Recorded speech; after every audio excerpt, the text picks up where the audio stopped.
Good morning. We'd like to welcome everyone to the September 26, 2024 Landmarks Commission meeting. It's nice to see everyone in person and virtually. In compliance with notification requirements of Ohio Open Meeting Law in section 101.021 of the Codified Ordinance of Cleveland, Ohio, 1976, notice of this meeting has been publicly posted.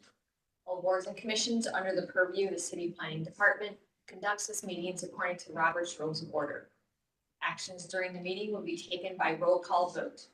Recusal from any case due to a conflict of interest should be stated for the record prior to the beginning of the presentation. In order to ensure that everyone participating in the meeting has the opportunity to be heard, virtual attendants will use the raised hand feature before asking a question or making a comment. The raised hand feature can be found in the participants panel on the desktop and mobile versions and activated by clicking the hand icon. Please wait for the chair or facilitator to recognize you and be sure to unmute yourself and announce yourself before you speak. When finished speaking, please lower your hand by clicking the raised hand icon again and muting your microphone. Call-in users can unmute by using *6. All meeting activities are being recorded via the WebEx platform. These proceedings are also being live streamed via YouTube. All requests to speak on a particular matter submitted through the proper channels have been considered. Proper channels for comments are sending an email to the email address landmarks@clevelandohio.gov, addressed with a comment or letter, calling or leaving a message at 216-664-2532, or sending a letter or dropping off comments at City Hall located at 601 Lakeside Avenue, Suite 519.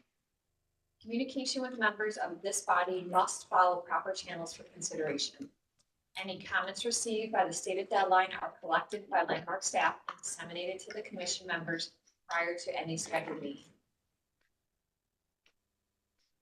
Let's go over the meeting rules and procedures. The chair will call each agenda item, and then each applicant will be invited to proceed through their presentation. Each presentation should be completed prior to questions and comments from the commission in order to facilitate a smooth presentation. Once the presentation is concluded, the chair will ask Landmark staff to summarize design review committee recommendations and any public comment received. The deadline for public comment is noon on the Tuesday prior to any regularly scheduled Cleveland Landmarks Commission meeting.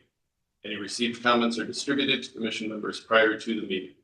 Staff will also identify any members of the public present and scheduled to speak. Public comment is allowed at the discretion of the chair, and any individual providing public comment is permitted 2 minutes to speak to the agenda item in which they have an interest. The chair will then request a recommendation from staff. The commission will then begin deliberations and project review. Any commission member except the chair may make a motion at any point after an agenda item has been called. We'd like to call the September 26, 2024 Landmarks Commission meeting to order. Mr. Russell, please call roll. Ms. Anderson? Here. Mr. Dryer? Here. Mr. Dillick? Here. Councilmember Gray? Director Wong? Mr. Lozier? Here. Mr. Sandberg? Here. Mr. Strickland? Here. Mr. Trosick? Dr. Williams? Here. And Ms. Trott? Here. Madam Chair, we have quorum. I'd also like to point out, in addition, we have Sarah Lipscomb with us here from our law department, as well as Patty McGinty Aston joining us online. We also have Andrew Zelina, our new AmeriCorps service member, who's joining us, as well as Carl Brundis and Jessica Beam from Landmark staff. Excellent. So we'll begin with our certificates of appropriateness today. We'd like to call the first applicant forward. Please announce yourself and tell us about your project. The first applicant is located at 13204 Schaefer Square, EST Temps, new signage.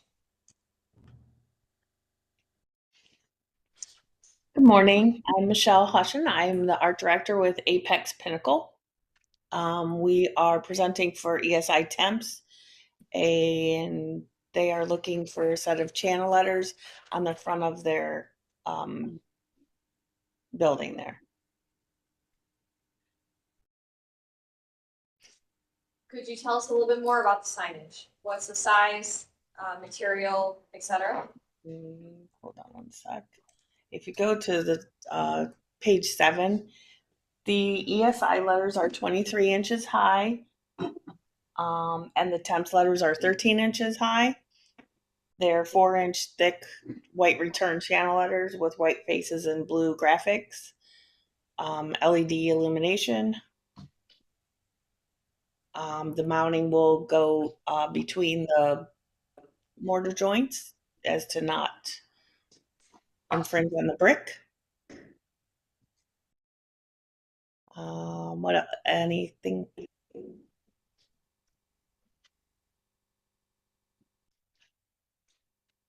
Okay, that concludes your presentation, correct? Yes. All right, and we will move on to Design Review Advisory Committee recommendations. Thank you, Madam Chair. This was seen twice. It was tabled at the September 3rd meeting to give more information. September 17th meeting of the Greater Cuyahoga Valley Historic Design Review Advisory Committee did not have a quorum. However, the committee members present discussed the revisions that were done, that were shrunk. The one note was to lower the globe to be in line with the top of the C of the Captain Tony's next door for that horizontal line across the slide. But no action taken, but supportive for what they asked for. Okay, and was that revision made? What was Yes. submitted? Okay. Then we'll move on to landmark staff recommendation. Thank you, Madam Chair. In line with what the committee stated, we do want to see it more in line with that next door Captain Tony signage, just to have more of a level view when you're looking at it. And we're happy to see that they have made changes as requested by the committee, and note that this is coming, it doesn't need variances as far as we know, and it's coming just due to the lack of quorum at the previous meeting where they could not make a recommendation. All right, thank you. Then we'll open up the table to the commission for questions and comments. Madam Chair. Yes. And they have to confirm that the electrical feed to the sign also does not disrupt the masonry field as through and water joint.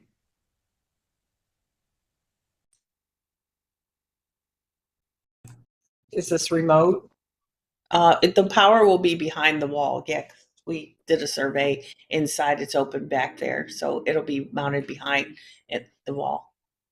And penetrate through a mortar joint? Yes. Great, thank you. Other questions and comments from the commission?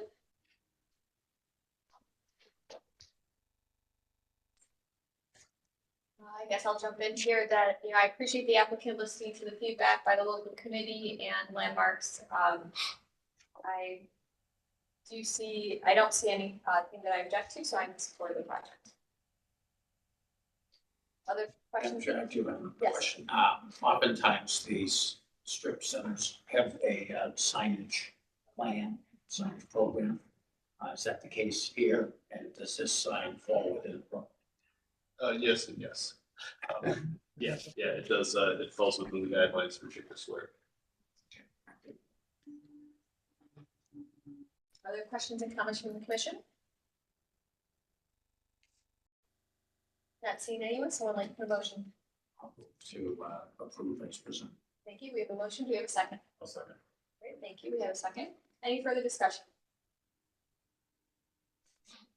Mr. Nussle, please follow. Okay, Ms. Anderson, Yes. Mr. Dryer, Yes. Mr. Gillick, Yes. Mr. Lozier, Yes. Mr. Sambry. Yes. Mr. Strickland, Yes. Dr. Williams, Yes. and Ms. Trout. Yes. Madam Chair, the motion passes unanimously. Great. Congratulations and good luck with your project. Thank you. We'll move on to the next applicant located at 6700 Lansing Avenue, East Side Arts Academy signage. Sorry, can you hear me now? We can hear you now. I am Jack from Brilliant Electric Sign Company, located at 4811 Van Epps Road in Cleveland, Ohio. We are representing Constellation Schools. We've done many projects around the area with them. I know that On the last meeting, there were some recommendations and stuff like that. We did go through everything, so I'll go through the presentation real quick.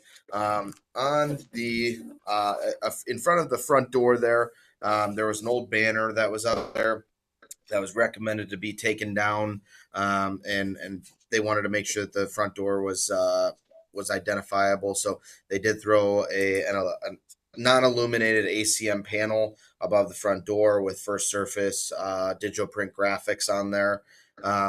So that is what that sign is. Then on the next sign, we did explore multiple different areas for a ground sign as recommended by the board. We did have a couple wall signs that we were trying to do inside of this courtyard. That was rejected and recommended for us to explore ground signs. The one area that was recommended from the board was an area where the recess of the kids is for where the kids are playing during the day. So that was an area that was unfortunately unable to be used, as they were concerned with the kids not only playing and messing with the sign and stuff like that, but also electrical going into that area. It was just a concern. We meet code with everything, but it was just, as we all know, kids can get into stuff, and we want to make sure that their safety is first, obviously. So we went into this courtyard here. There was a fence, so we did put a 3-foot pole cover on it. That will be aluminum pole cover painted the same color as the cabinet will be. The cabinet will be a double face internally illuminated ground sign with flat Lexan faces and mounted on the pole cover. Graphics are to be second surface direct to print. Cabinet trim and pole all to be painted the same color blue. And that was where that was. I know that there was recommendations for the faces also to potentially go to a blue background and go to white lettering. Unfortunately, the school has began transferring all of their locations to this new illuminated sign that they're using white backgrounds for. We have already done 5 total schools, working on another couple with them right now, which all have stayed with the white background and blue lettering. We did discuss time frame of the sign being on at nighttime, and the customer was completely open if the board had a recommended time for it to be on and off. That way it's not disturbing the neighborhood too much. But they did ask to please to stick with the white background on there. Okay, thank you for the presentation. Then we'll move on to the Design Review Advisory Committee recommendations. Thank you, Madam Chair. This was reviewed by the Greater Cuyahoga Valley Historic Design Review Advisory Committee on July 16th, where it was tabled for more review, and then seen on September 17th. There was no quorum again for this meeting. The removal of the banner signage was recommended. They did not have an issue with the one sign over the front door. However, the cabinet one raised some issues due to variances are required.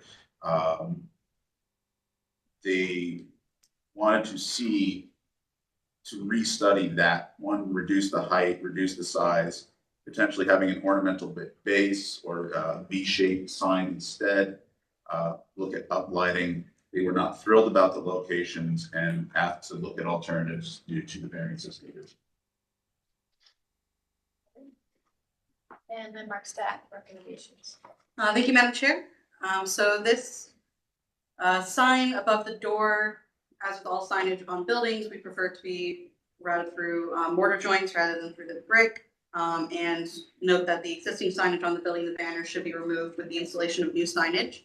We do request that more information be submitted for the signage, including the location of the ground sign in relation to the building and to the property line, as well as the fence, just because we will need to have that information to determine what the exact variance would be needed due to the location and due to the height. And so further information for our purposes would be needed to determine that variance.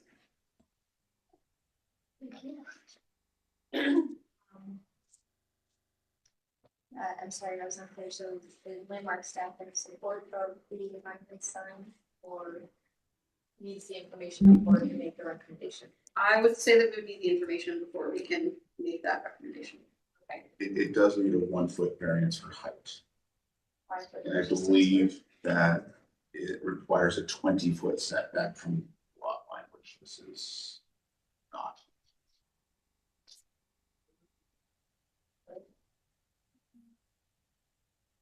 Thank you. All right, then we'll open up the floor to the commission for questions and comments. Let's start us off. It seems like the applicant has not provided sufficient information so that we can really make a informed decision with regard to consideration of the required variances. So I think it might be appropriate to table this until further information is provided. I agree with that comment. And has the applicant submitted the site plan with the location? Yes, I'm sorry. Yes, we have. I did not put any sizing on there, and I apologize about that. I can absolutely submit that over. It probably is about 2 to 3 feet off. A little bit more than that. Maybe about 4 feet off, 5 feet off of the sidewalk there, in the fenced-in area. So it's not going to be in an area of where people will be walking through or anything like that, or would be able to be touching and stuff like that. And then it will be a couple, 2, 3, or probably 3, 4 feet away from the building as well. That courtyard in there is about, I think we had it at about 15 feet wide. So the 6 foot wide sign in there, you're looking at about 4 to 5 feet on each side of the sign of give inside that area.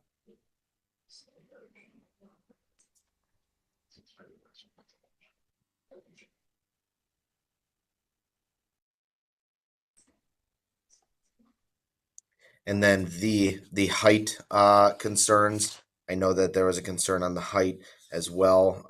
The reasoning for that is just to make sure that the sign is fully visible over the fence. I know that there was the height was a concern being too high.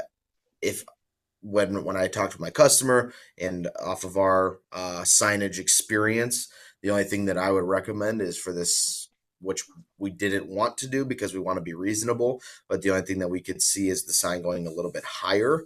But otherwise, for the height of the sign, the customer did agree that it pretty much needed to stay exactly where it's at with height. And so we're open, but we just want to make sure that the sign's fully visible through the fence. And that's what our main concern is, that everything is visible and clearly being able to be read.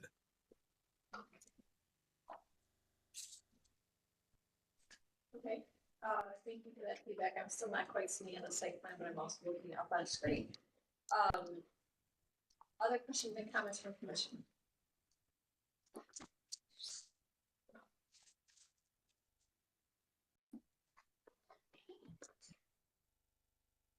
Mr. Lozier? Thanks, Madam Chair.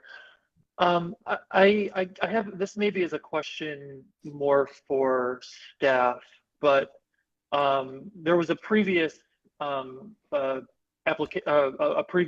proposal by this applicant on another Constellation School signage package. And I know that we had made a number of recommendations related to that particular sign, related to I think the coloration and the size and the location and design. Do you recall what the recommendations from commission were, or what the resolution was on on that signage package? Not offhand. I can try and pull that, but I don't offhand remember specific conditions. No, I had assumed that was assumed so, but I think, I think there were some good recommendations related to the design of that package from the commission. that may be worth also using that lens to respond to this particular package. I would also, at this time though, I would also maybe suggest tabling until we get a little bit more information. And I think also, you know, referring back to some of those previous comments on that previous signage design and applying those similar comments to this one may help move this one forward. Mr. Burgess had a comment or? I do remember the white background was approved. The considerations for the other one were different because it wasn't squarely in a residential district. It was more of a commercial with the residential a little bit more removed from it. And because it was a giant parking lot, I think there was a little bit more room in front of the other school as well. This was by, is it St. Patrick's Church? Yes, yeah, I have the actual decision here. So it was approved with the condition to remove any the redundancy in the signage, so any banner signs or other signage that was up previously, and then recommendations to study and talk with the owner about switching the colors out, and then, but ultimately, you know, colors and hours of operation had to be approved by staff. So, nothing too significant. Well, Thank you, Mr. Muffin. I do think that we still need the information submitted to staff to understand if we're approving just the signage or if there are variances required. And we do need a site plan where all of that is dimensioned, so that has to be part of our motion, correct? So without that information, I would agree with Mr. Strickland's summary, is that I do think we should table this until we have the information we need to be able to address all items associated with this case. So that's in my opinion on this one also. Other questions or comments from the commission? Or would someone like to make a motion? Madam Chair, I do have one more question, sorry. Yes, go ahead, Mr. Ledger. I guess the question I have is, does this need to be a sort of site sign, or can this be on the building? I understand sort of it being perpendicular to, you know, the sort of travel, but I'm wondering if this makes more sense to be on the building itself than be within the site. Yeah, when we had originally proposed this package, we actually had it on both insides of the wall. Now, did you? I just real quick. Did you say that you did not have a site plan for this? I just wanted to make sure. We do not have a measured site plan, no. Measured site plan. Okay, I apologize about that. I will get that taken care of. That's no problem at all. The inside of that courtyard, there's two walls on each side that we were going to be doing two separate signs on. So that way, each way of traffic could identify which way or what the school was there. And that was where the board had shot that down and said that they would like us to explore a ground sign. That was the original plan, was to do wall signs, but that was where we had to go back to the customer and say that we needed to do a ground sign. So I do understand your question there, and we did explore all of these. We're just abiding by what the board had recommended here. Did you explore one sign centrally located on the recessed portion of the facade versus two signs on the two, you know, returns of the facades that are at street front level, sidewalk property line? Like, turn that sign in right where it is and put it up on the building. Did you explore that? You're talking about on the front of the building there? Just correct. And that was also explored. They did want to keep it off of that because of the power lines and everything that are so close. It was going to be a little bit of a difficult installation. And they also wanted it to be seen from both ways of traffic, from a from how kind of the setup is right here. I'm not saying that it's a no and that we can't do it. It just does cause for a little bit of a more in-depth installation because of the with the wiring and everything up there being so close to the building and sidewalk area. That was where that had kind of fizzled out in that area. I know there's a current banner up in there that was installed using ladders, which the customer did say that all banners, everything like that, can be taken down. The only thing that they had asked to keep was on the other side of the building, and I apologize, I'm getting a little off course here. On the other side of the building, it just says 2 existing post and panel signs that say that Constellation School is on the other side, because the address takes you to the front of that building at times.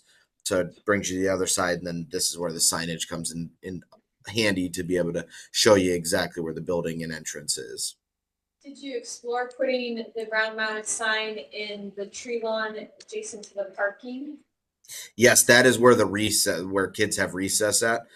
So it is a safety hazard for kids, and we would definitely not like to have an electric illuminated sign in an area where kids are playing.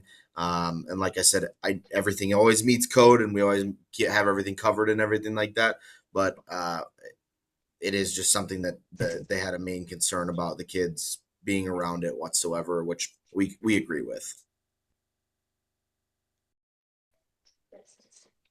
To kind of clarify, the original proposal that was done in July to the local design review advisory committee included 2 single-face signs on above the first floor windows within that recess. And that is what the committee at that time was not recommending of. They preferred, in what they were looking for, is like a sign above the main entrance or a ground sign. So it wasn't fully discussed where that would be. And so they had tabled at that point to gather more information about placement of the proposed signage. And so that had changed into what we're seeing today, which is what went to the local committee earlier. So they did propose 2 signs kind of on either side of that little, where now the 1 ground sign is located. Well, I understand the challenges of finding the right location. I personally still would prefer, my personal preference would be it to be building mounted in one single face sign on front of the building, so that although it is recessed, it only looks like maybe 8 feet that it's recessed and make that portion of the main facade. Or if the applicant is not open to that and prefers to ground mounted, then I do feel like this is actually too tall. I think it's an awkward proportion being sort of halfsies. And I would prefer it to come down to that foots to meet signage zoning requirements, and also align with that water table sandstone detailing, so that it feels like it's integrated with the architecture. I understand your comment about the fence, but it's chain linked, so it's not like doesn't provide visibility through it. It's not like it's a wood fence or a metal fence or something that has more impact on the visual. So if and when this moves forward, those are my comments about the ground mounted sign. I still prefer it to be building mounted, but if the applicant's not open to that, then I do feel that the sign needs to be reduced in height. Other questions or comments? Mr. Lozier, is your hand up? Yep. It is. Sorry to keep chiming in. Yes. But looking at Google Street View, to provide a little bit more larger context to this, you know, a single building sign on one of the wings that protrude out toward the street is visible from, you know, both approach angles, and probably more visible than the proposed located ground sign. So I would understand where, you know, the local committee, you know, thought that maybe the 2 signs were overkill. But I think that that is probably, you know, a single sign, a building mounted could potentially work from a visibility standpoint. I would also echo if this does move forward as a sort of site mounted sign. I would agree with Madam Chair's recommendation of locating it adjacent to the parking lot. I know that and one way to maybe facilitate that is to shift the existing fence in slightly so that sign could be sort of on the sort of driveway side of that fence, so that children, you know, school children wouldn't be able to interact with it. I'm not in support of the location as proposed, and I think that there are better alternatives that could be provided. Thank you, Mr. Rozier. Other questions and comments from the commission? Madam Chair. So Mr. Sandberry has also another Google view of the school. And in this view, there's a banner that says on the face of one of the protruding wings. And so I think substituting a permanent sign for that banner in that location would be highly visible, an appropriate solution for signage. Does the applicant understand those comments? Yeah, I understand the comments. I think that with reducing the recess area, I don't think that that is an option whatsoever. I think that they are really limited on area in there as is. So I think that the front facing wall sign, I think that the applicant or the my customer would definitely be interested in that and seeing what it looks like, and I don't see that being a terrible problem. It may have been my misunderstanding, but we had wanted to kind of explore that, but I had thought that the board had wanted a ground sign. So that is my fault for not already having an option in this package for that. So I can go back to the customer and get that as quickly as possible, and hopefully get on the next meeting to get that approved, because we are kind of running short of time here to get this installed, as there is a grant from the state and everything else has already been approved. So I just want to make sure I'm on full understanding that the board is all in favor of doing a sign on the front of that building there, and with not having agreements on location of a ground sign, there really is nowhere else to put a ground sign. So we are going to have to put a wall sign up there, to be able to make sure that we have the proper identification. That's kind of just what I want to make sure that I'm fully understanding. That way I don't have this misunderstanding anymore. Sure, I think, I'll say at least 3 of the 4, you know, Mr. Lozier, Michelle, are you have a comment? You're in support of the wall sign. So I'd say the majority of the commission, which we are the approving body, would support a wall mounted sign versus your ground mounted monument sign. So with that, because we would need that submitted along with a site plan that is dimensioned if you put anything on the ground. Do we have your permission to table you, so that it allows you the time to make those modifications and you could come back to this commission as early as 2 weeks if there's room on the agenda? Yeah, absolutely. And like I said, I just want to make sure that I'm fully on the correct understanding. That way I can take this back to my customer and bring this back and make sure that the board is happy, customers happy, and everybody's happy in the situation, because that's ultimately what we want to make sure. We're working with Cleveland to make sure everything is on the right page and everybody's happy with the final decision there. So that is fine being tabled for now. Right, we are in support of the signage, and you know, our preference would be in on the same elevation as where you currently have the temporary signage, to try to be clear of where we're all talking. Perfect. Okay, so with your permission to table, we do need to get a motion to table. Mr. Strickland. Do you have a second? I'll second. Thank you, Ms. Anderson. Any further discussion? Mr. Mustin, please call roll. And Ms. Anderson? Yes. Mr. Dryer? Yes.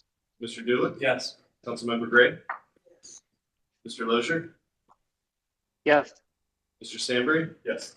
Mr. Strickland? Yes. Dr. Williams? Yes. And Ms. Trout? Yes. Madam Chair, the motion passes unanimously. All right, we look forward to seeing you back here in the near future to address your case. Thank you so much. I really appreciate your time. Thank you. Have a great day. You too. We'll move on to our next applicant, the Sacred Heart Vortex, located at 4125 Loring Avenue, new signage.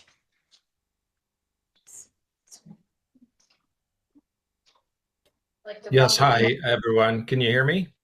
Yes, we can. Okay, very good. So my name is Steve Foster with the Sign and Graphics firm located in Lakewood, Ohio. We're proposing this non-illuminated round blade sign with their graphics, printed graphics with UV laminate on ACM panels. And that will be affixed to the wall in the masonry joints, the mortar joints, I should say.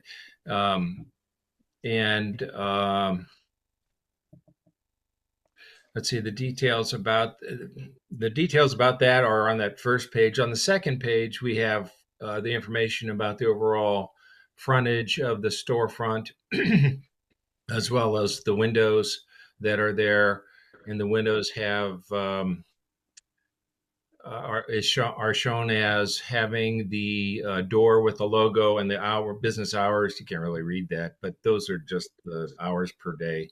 And then on the other windows on the storefront there is a decorative panel at the bottom, and then there is text embedded in the graphic, leafy kind of graphic that's in that strip on the higher part.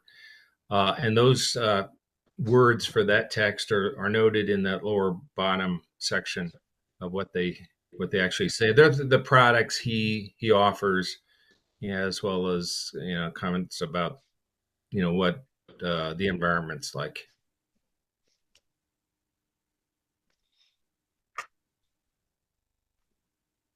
Okay.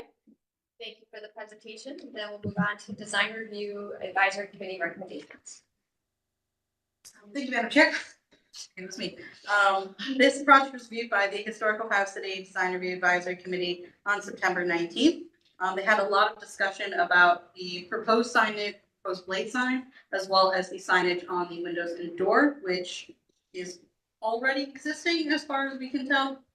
And so they had very positive comments about the design, and just said the sign felt a little bit large. It could be moved up to be higher.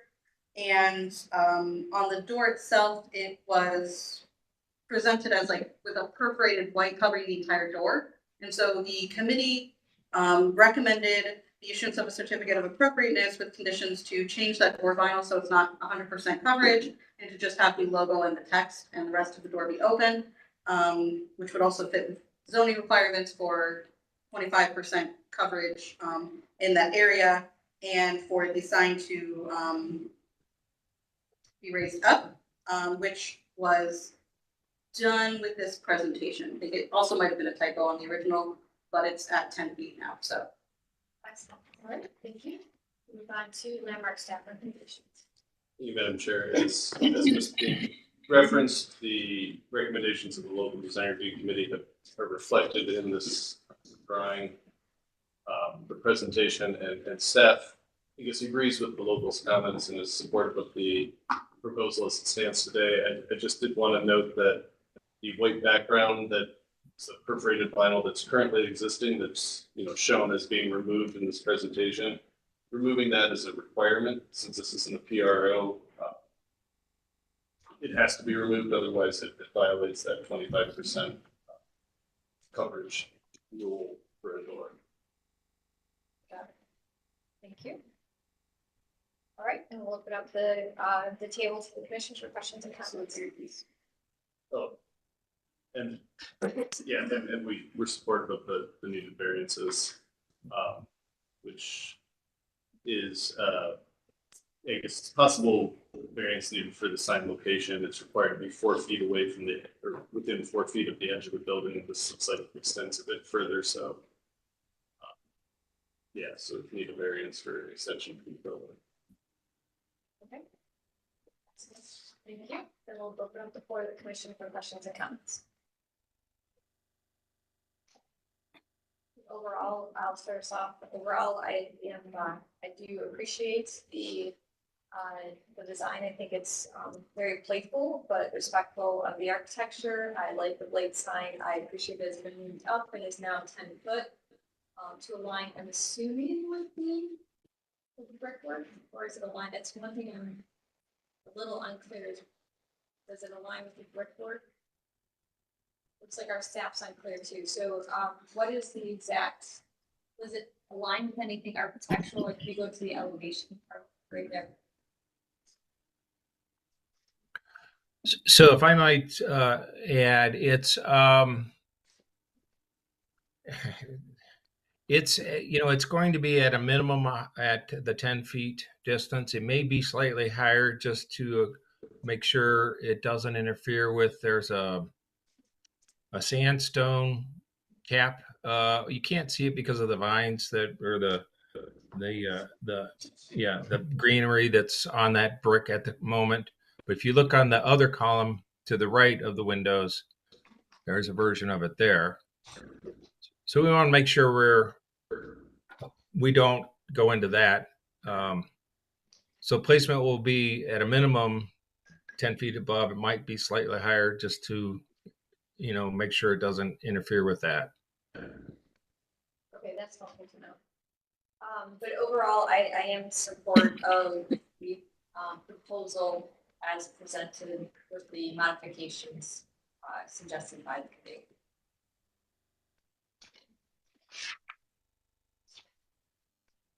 Other questions and comments? I have a question, and maybe I missed it in the presentation, but you say the sign is non-illuminated. Is there any exterior lighting that is directed towards the face of the sign?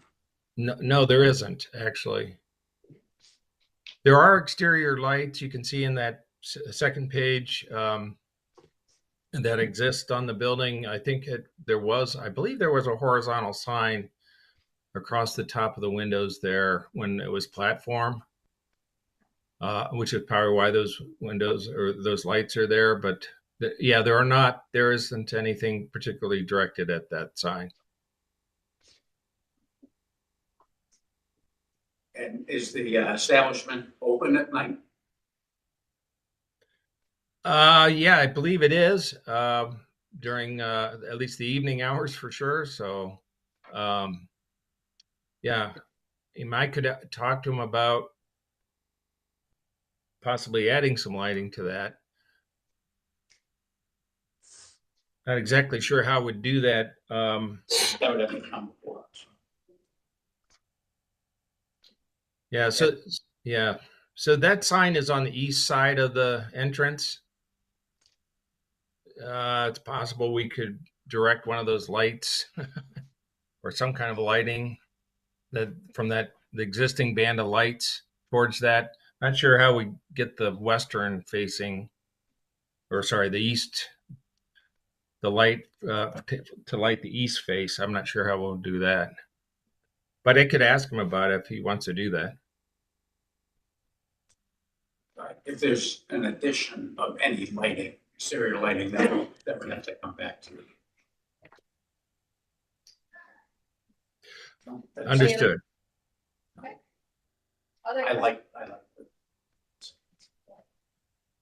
Other questions and comments from the commission?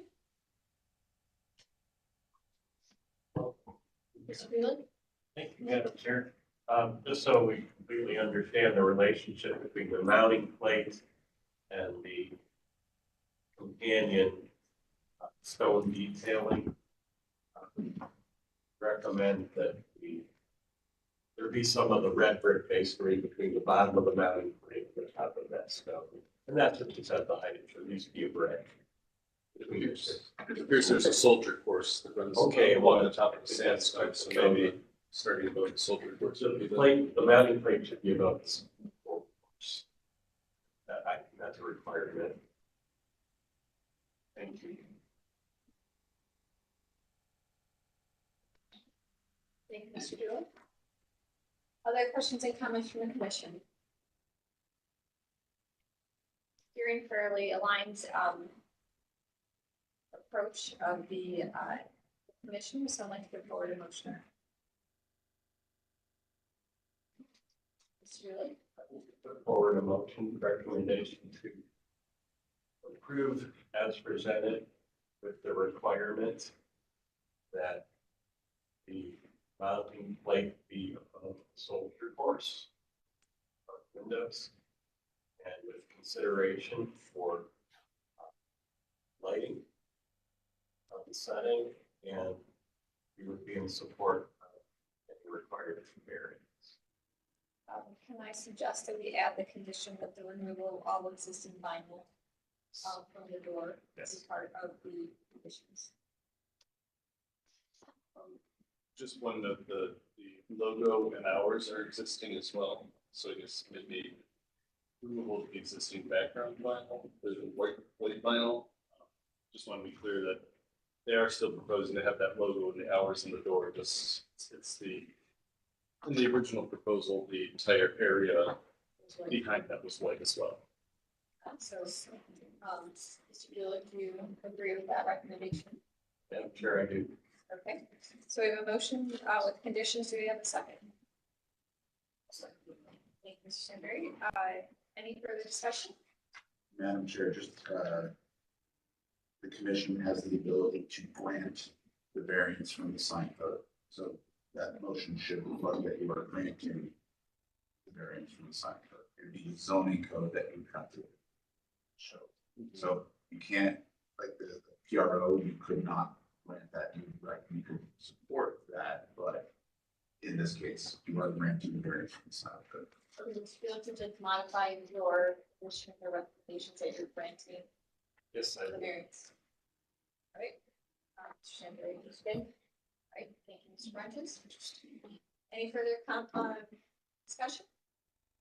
If I may, Yes. I have a question just to get clarification on the comment about mounting the plate above the soldier brick. That's really going to put that pretty high, I would imagine. Is it all right if we just mount it above that sandstone? And meaning we could go into some of the mortar of the soldier brick for the lower bolts? Not into the brick, but into the mortar. Mr. Dooley, would you like the final mounting height to be coordinated and approved by staff Yes. so they can work through the details? And maybe a site visit is warranted to finalize the exact height. Yes, and the requirement to work with staff to finalize that mounting height in relation to the same. Yes, Mr. Stanberry. Do we know where the previous sign was for the elevation? It was located above the storefront windows, there was a panel sign, and then there was. So was the it JC above period that was projecting. soldier course, or was it? I believe it was above the soldier course. This elevation doesn't look to be scaled properly. Because if that's a 6-inch door, even if it's a 7-foot, the transom, I think, is less than 3 feet. So the height of that soldier course is probably about 10 feet. It's a step in that. Yeah, so So that's where I'm wondering if it makes sense to have them finalize the height mounting height with staff after site visit so that we feel comfortable with the heights. So it does need to be some details like the sandstone, the soldier course that need to be considered with the sign mounting.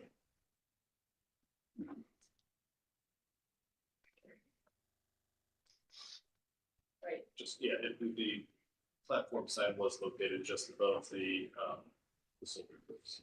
Just Staff is fully comfortable working out those final details for the applicant.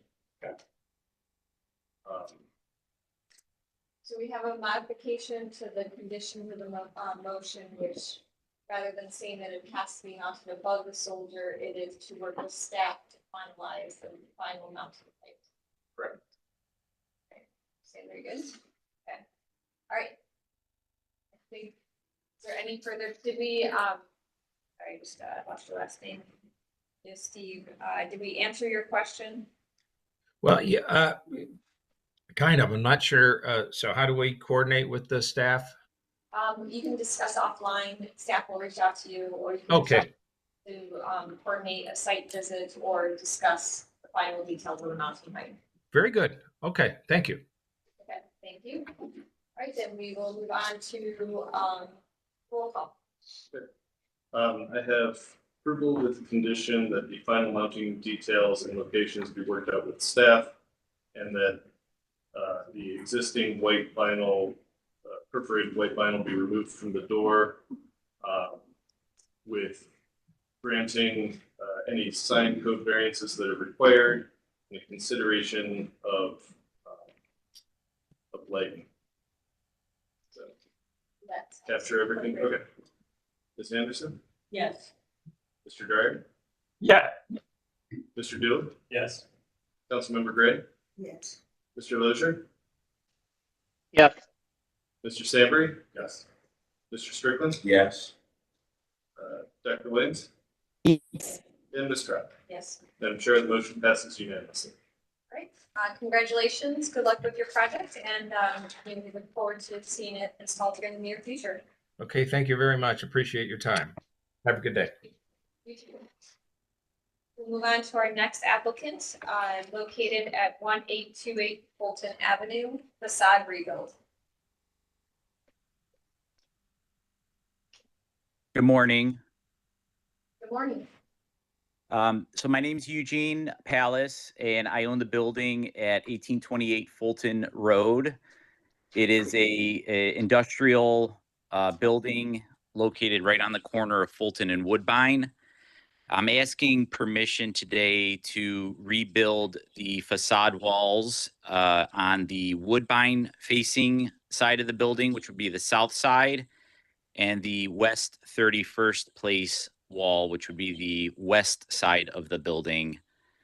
My plan is to rebuild the walls as they were originally constructed in 1926. As you can see, a lot of the windows were filled in with brick over the years, and a lot of the walls have been kind of scab type repairs over the past 100 or so years. And what I'm asking is to tear down the facade walls completely and rebuild them with a red brick, and kind of get rid of the painted part of the building and reset the openings for the original windows. If you go to the last slide on this presentation, you'll see a picture from the inside that will show you that most of this wall is actually windows. I don't know if you could get to the last slide or not.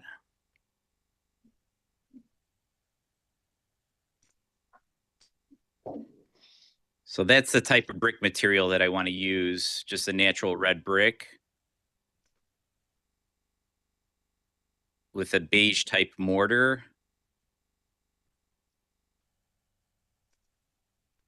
Is there not a slide of the inside of the building?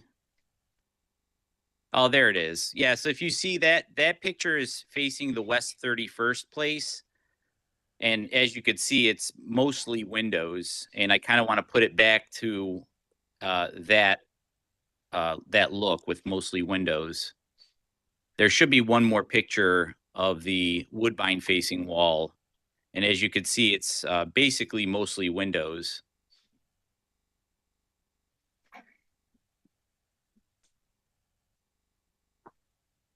Okay, thank you for the presentation. We're going to move on to design review advisory committee recommendations.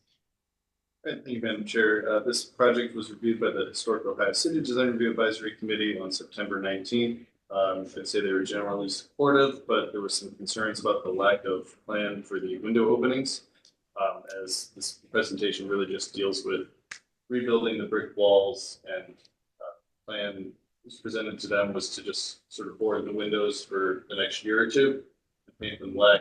They wanted to see some more details on that, so they made a recommendation for approval with conditions that the windows be photo documented from the interior so that they can detail the areas that will be, replaced or re-exposed after the new wall goes up.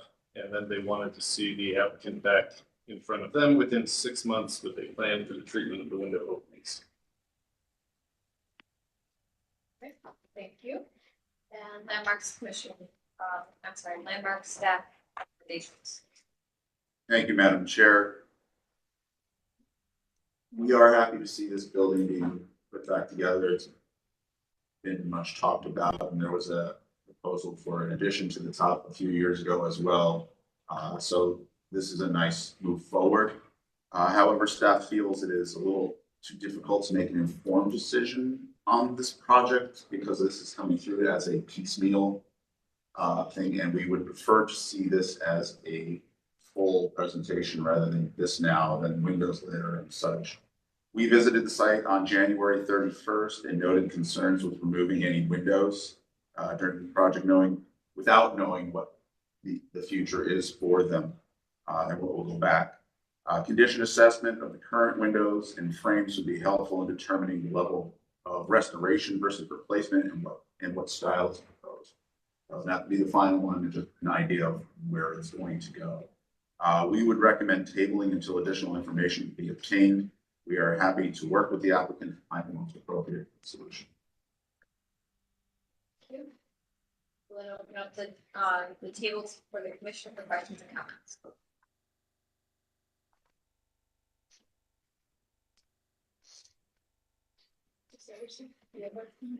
Yeah, I do have a question. I realize this is a pretty utilitarian plain building.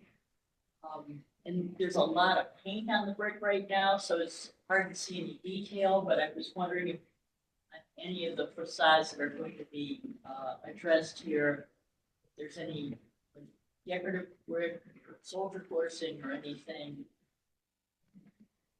There is, if you look at the current slide, there is like a soldier course above each window frame that is in like kind of like a box style.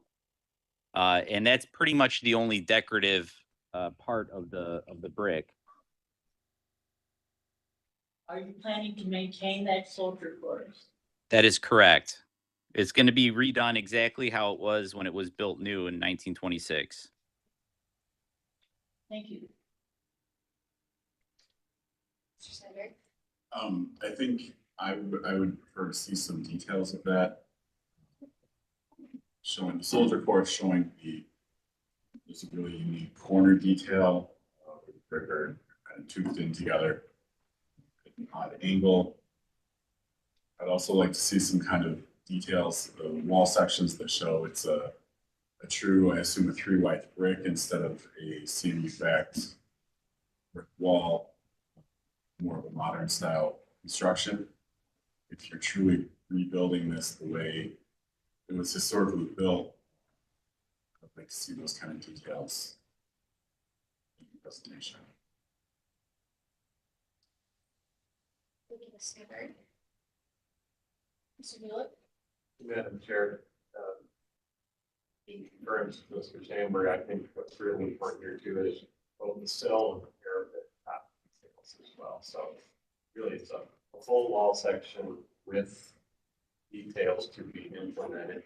I suggest, in line with what staff's recommendation is, to really see the entire assembly, including what's proposed for the windows. Even if one thing that I guess what I'd like to be able to do is, as a body, to be able to approve an overall plan and then discuss the phasing of that plan rather than doing it a piece. Thank you, Mr. Drew. So I think to the applicant, I think what we're all saying is that we're in support of your project and what you're proposing to do, But for us to approve it today, because we are the approving body side of this, is that we'd like to see your full vision of the renovation. And understand you may implement it in phases, like just the brick for now, and in a few months, the windows and so forth. But for us to approve it, we need to see everything, and we would approve everything for you, and then you could just pull permits related to that approval. So, and with that, we'd like to see, although you have some of them indicated on your front elevation, any of those details that you intend to reconstruct on the rear or side elevations. Or just, 2 elevations, not all 4 elevations. That's correct. It's just 2 elevations right now. The West 31st place has no detail whatsoever. It's just a regular brick wall. The Woodbine side is the one that above the windows, there's a soldier course. And most of it is gone at this point because the facade walls had been rebuilt at some point in life. But on some parts of the building, you could see where there's original, like a soldier course style picture frame.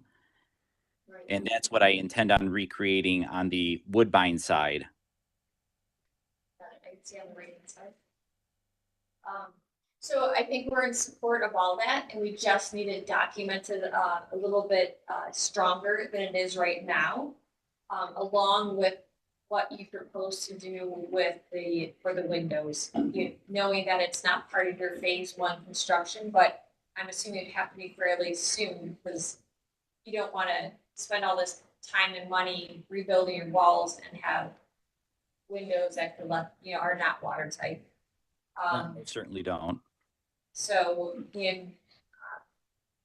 I think we do need to, what I'd recommend is probably tabling this to allow you to put that together and bring us the window information is the most important. And seeing your entire vision on one plan, if you intend to rebuild those other 2 walls in the near future, I would say that also, and just explain it to us that your phase 1 would be rebuilding these 2 masonry walls, and phase 2 would be the windows in those 2 masonry walls. Phase 3 is rebuilding and replacing any future walls and windows to all match it. If that's your vision for this building, then put it all onto a drawing for us and just explain your phasing to us, like I just said it. And then I think we could probably move forward with this approval. Or finalize this review. Does that make sense? It does. Okay, so do we have your approval to table you today to allow you to put together that information? Yeah, that's fine. I could get it together in a couple weeks. Okay, and similar to what we just said to the previous applicant, once it's submitted, if it's submitted in the next few days, or there's another meeting as soon as 2 weeks from today. We do lean out a little bit to the end of the year, but as soon as it's ready, work with staff and then put on the next agenda. Sounds good. Okay, so just to finalize or finish the review, we do have the permission from the applicant and someone to table this proposal. Do we have a motion? Make motions to table this. Okay, so we have a motion. Do we have a second? I will say, Thank you, Mr. Julik. Any further discussion? I have an additional question. This project has an address on it, and I think that there's some type of retail store. That address, ultimately, will that storefront and the adjacent walls be rebuilt as well? That is the plan. Unfortunately, it's nearly impossible to rebuild walls when there's a current tenant in there. And so my plan was to rebuild the warehouse side and then perhaps create a space so that the brew stop could kind of move and still have a store there while we rebuild the storefront that he's currently occupying. So that's great intentions, and if that is what your plan is, I'd say make sure that's explained on your plan, so that we understand that as a phase 3 or a future phase, so that we understand that our intention is to make sure all your brick matches, all your windows match, it all works together. So when you're done, it all looks very cohesive. Understood. All right, so we have a motion, we have a second. Any further discussion? Mr. Weston, please call roll. Ms. Anderson, Yes. Mr. Dreyer, Yes. Mr. Doolittle, Yes. Councilmember Gray, Yes. Mr. Lozier, Yes. Mr. Sambry, Yes. Mr. Strickland, Yes. Dr. Williams, Yes. and Ms. Stratton. Yes. Madam Chair, motion passes unanimously. All right, we look forward to hearing from you with the additional information, seeing you back in the near future. Thank you. Thank you. We'll then move on to our next applicant located at 1067 East 98th Street, the Holloway Jackson Residence siding replacement.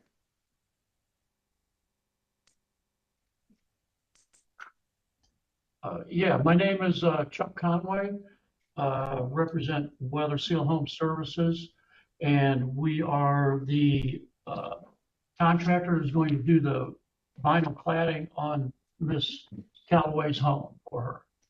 Before you continue, I see there's somebody else in the room with you. Do you mind? No? Yes.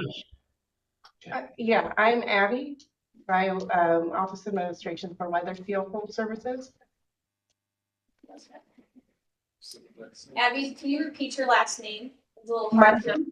Abby Mundy. Levy, Levy, Leavy.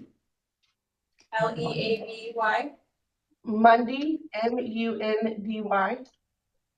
Thank you. All right, please proceed. Okay.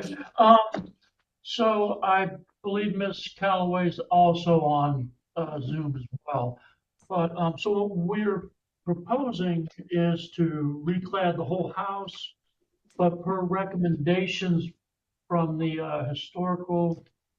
Cleveland Historical Committee said that they would only give us the 3 sides, 2 sides in the rear of the home, and they want us to restore the front of the home, keep it as is, and perhaps the 2 dormers on each side as well.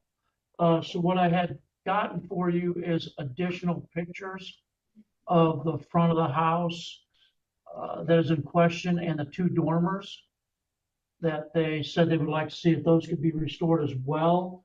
And so the first couple slides you see, let me see here.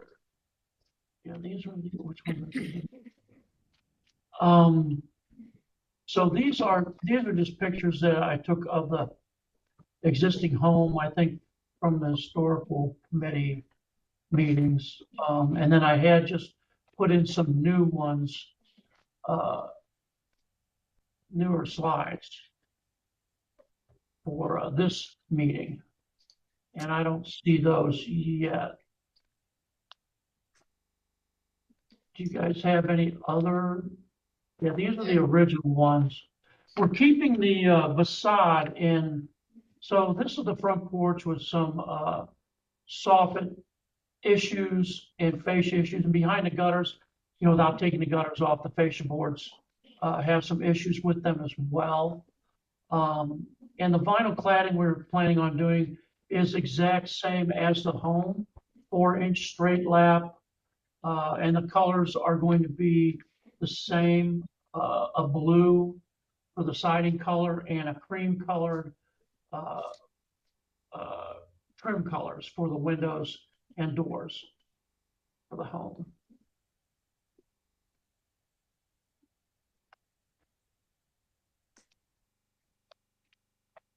Yeah, they would like. Yeah, these are the sides, some of the sides of the home you're looking at.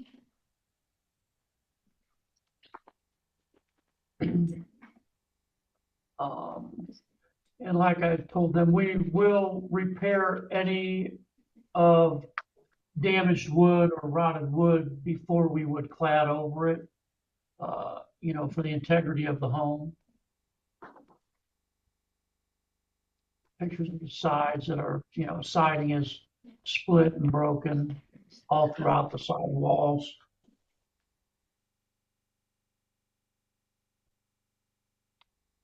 Yeah, there is damage to siding up the roof lines in the front of the home as well as these side walls.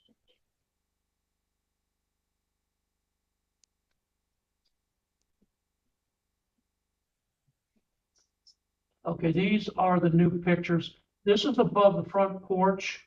The siding is rotted on the gutters, eaves, and that across the front of the, I guess, the third floor.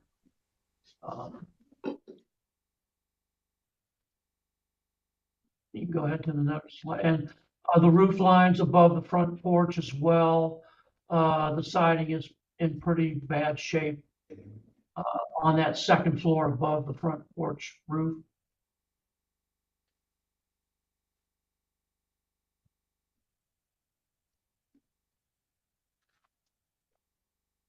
And this is the other side of the front porch roof on the third floor above the second floor.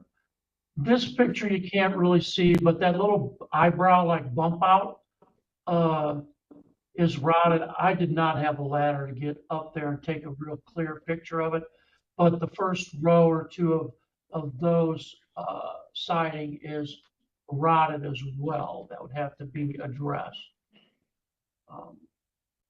for restoration of the front of the home.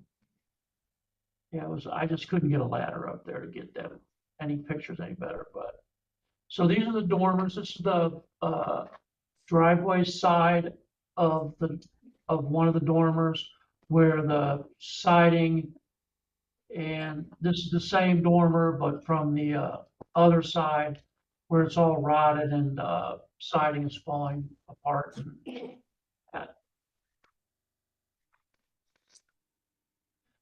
And the other dormer where there's siding missing and above the windows all rotted and stuff on that dormer as well on the other side.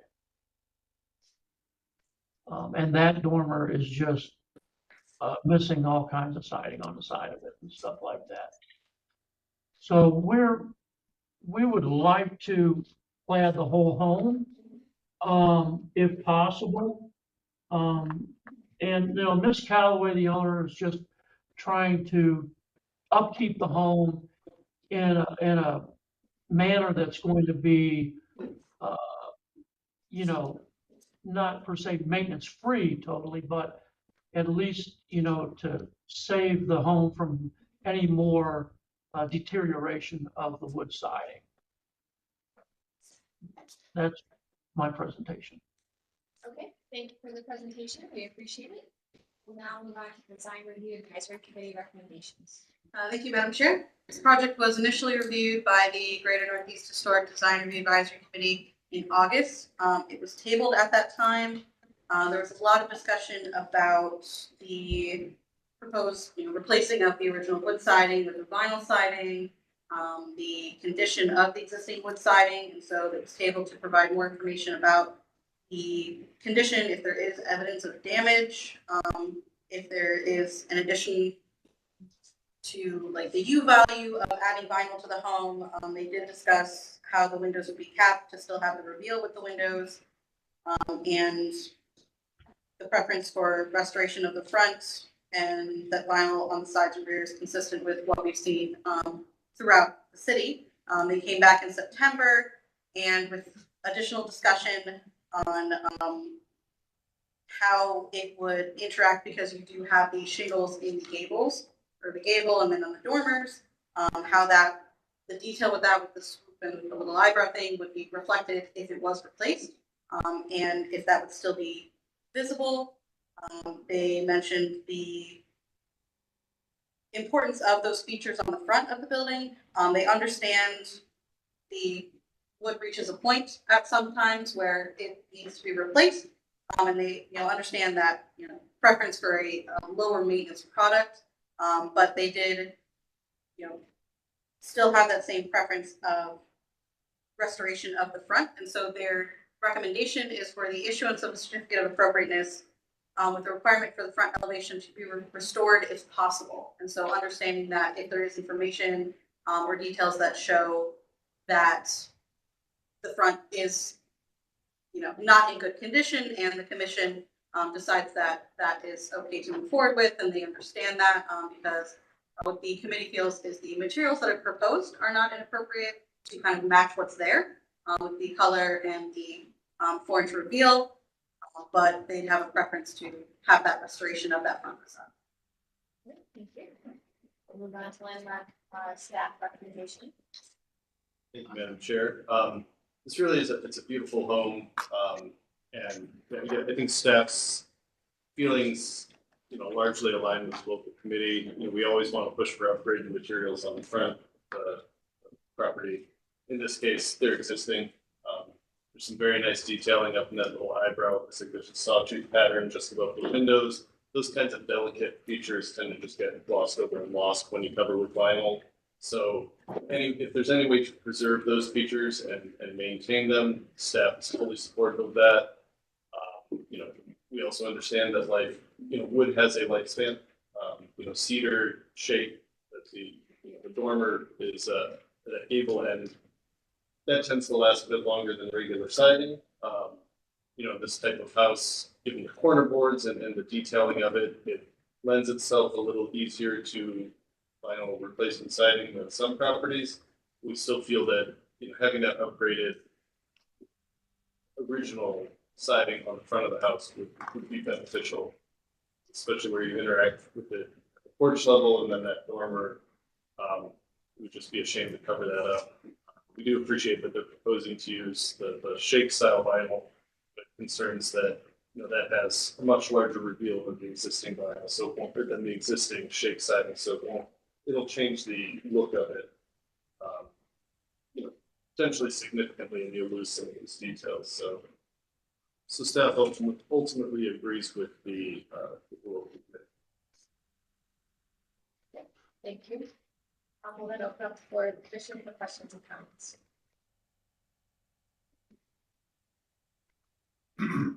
Excuse me, Madam Chair. Mrs. Strickland. I wonder if the applicant has pursued the cost implications of the storm as recommended. We do not know the cost of restoring the front of the home, what that would be. But the homeowner and we are okay with the front of the home. If your recommendation is to just keep it as is, that is, to my understanding, and the homeowners on Zoom as well, that we are okay with the front of the home if the other three sides and the two dormers can get vinyl siding, if that is possible. Okay. And with the vinyl siding, the soffit return where it meets the vertical exterior wall, that existing siding is a detailed trim. How would that be treated with the vinyl? The vinyl soffit would be a standard, regular 12-inch 444 soffit vinyl that would not run like the original soffit. It would run the other way. If you understand what I'm saying. Can we get back to a picture of the detailing? Some closer. Going to right there. Yeah. So is that trim piece that's cream colored there at the top of the wall above the windows? Will that be replicated? Will that be dropped? Yes. The house features will all be the frieze boards, and all of the trim will be replicated, around the windows and on the sides as well. Any of the band boarding or any of the trim. Yeah, the soffit will just run in the other direction, 90 degrees.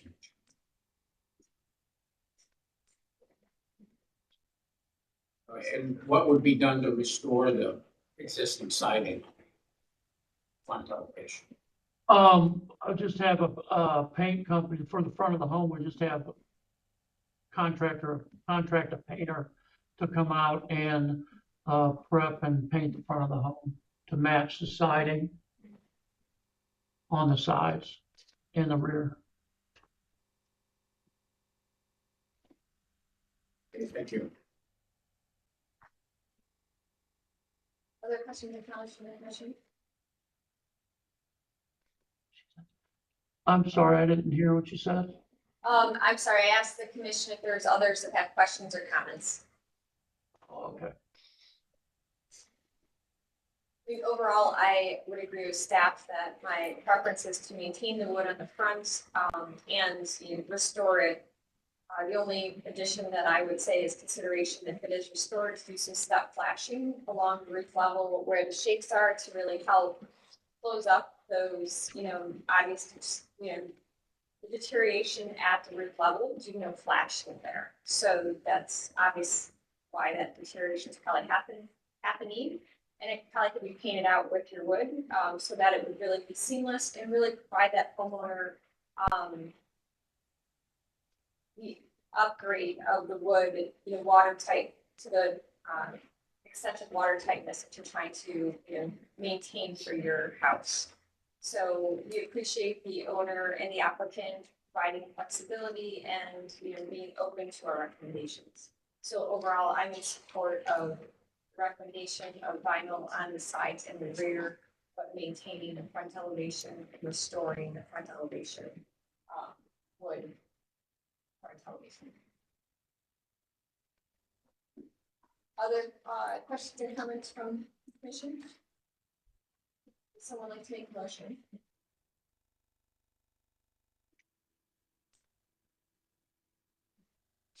Mr. Strickland?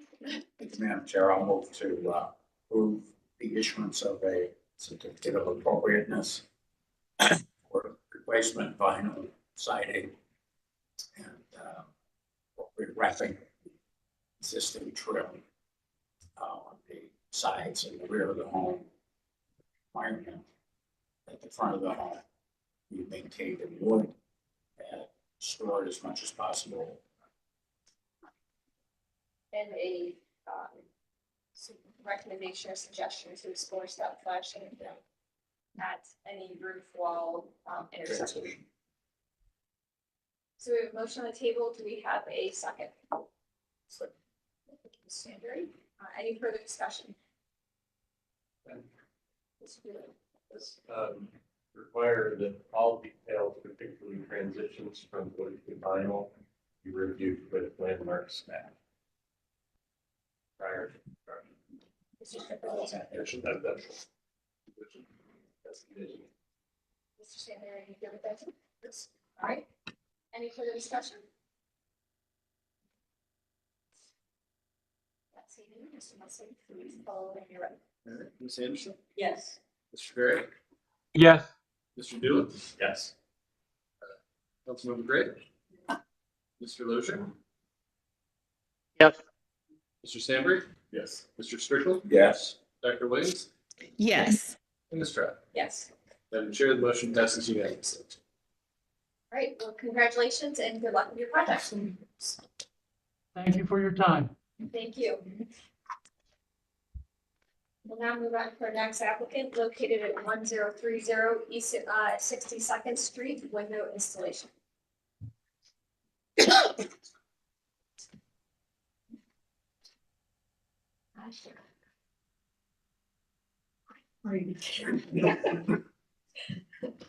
For my name, I'm gonna take. She'll be right back. You just want to get started, I think. So, my name is Candy Mashmore. I bought a building that we found it was abandoned for the past 40 years. We took 50 dumpsters, 40 yards dumpsters of trash from the building. And we found really a jewel in the middle of nowhere. I want to thank Carl for inspiring us to do better with the building. Jessica for pushing me to do better. Daniel for meeting with us. I think the committee has showed us the right way, not only my passion, but the right way to make this building, bring it back to life, basically. So this building was built in 1920s.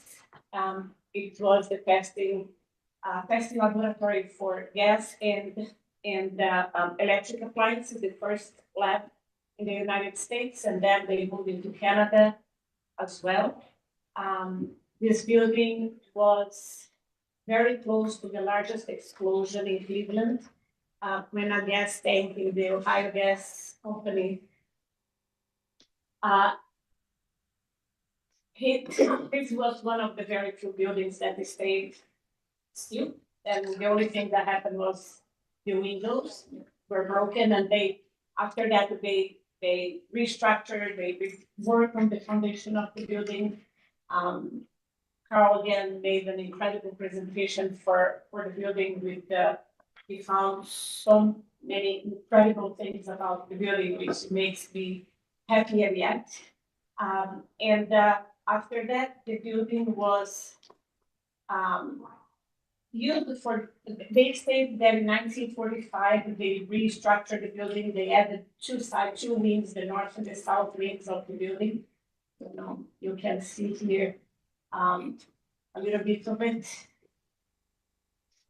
The north and south were, although the main building is very traditional brick, the north and the south they built, it's a mid-century, the windows and everything, it's more in a mid-century form. And so I'm very nervous, I'm sorry, I'm better with them.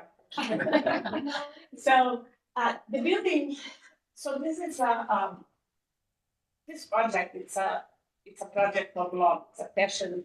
This is gonna be, I'm moving my company into the building, and this building is gonna actually help house. On the south building is gonna be my company, it's an e-commerce where we work on the natural fibers, recycled and upcycled materials made by artisans. We are just reviving art forms of home decor and bringing it from artisans all over the world in very poor areas. So we are just investing in reviving great-grandparents and grandparents' art forms and bringing it to today's market. The main building is going to be used for the second floor is going to be our showroom. The first floor is going to be a co-work area where we are going to have an area for the women in the area to teach them how to become I don't know the word in English, but to believe in themselves, basically. I'm Latina. I came to this country 35 years ago.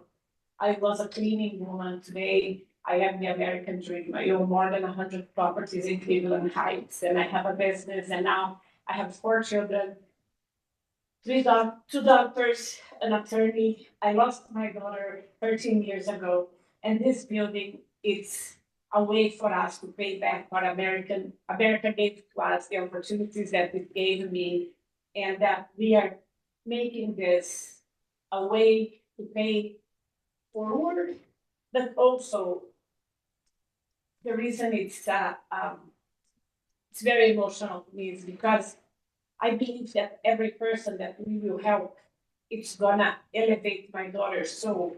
So to have this building done the right way, in a sustainable way, because sustainability is very important to me. I think that it's gonna bring so much light into that neighborhood that it's forgotten. This is a monstrosity in a very quaint little street that all the houses there. Before I bought the building, I spoke to every neighbor in the street and I asked them what they thought and if they would approve of an idea.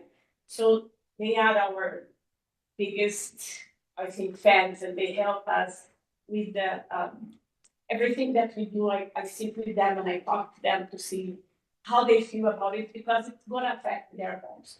So the buildings, as you can see here, are very we have over 275 windows there.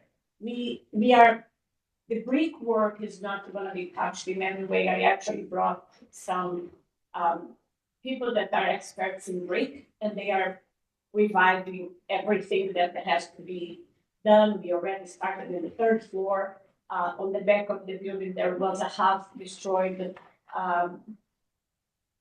chimney that they took down. We are gonna use that brick to replace the places in the front of the building.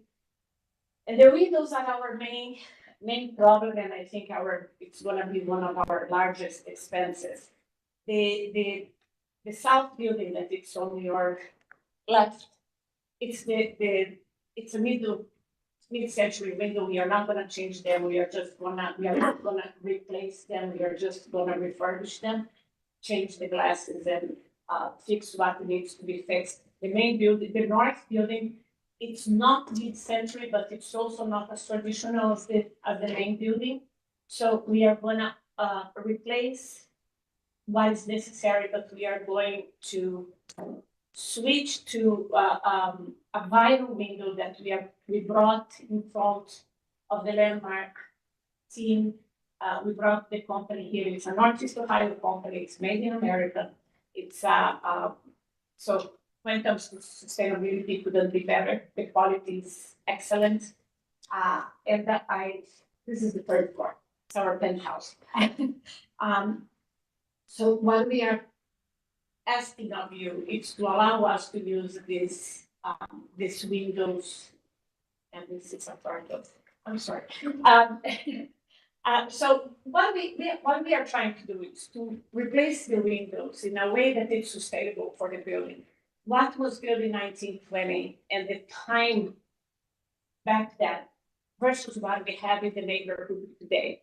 We cannot just replace the windows. We have to also make sure that the safety of the companies that are going to be there, that the people that are going to be working there, it's I don't want to have bars and things in the windows or on the doors. So we need to find something that it's right in between. Has to be very similar to the original, but also has to give us confidence that I won't have break-ins every day. That is not going to be sustainable for us to stay in the building. So we bought this window in front of Daniel and Carl and Jessica. The factory came in and I showed them. There is a very small difference in between the original window and of the profile of the original window in this one. One has some grooves and this one has just an angle. But I think that when the color was chosen by Carl and Jessica and Daniel. So we are trying to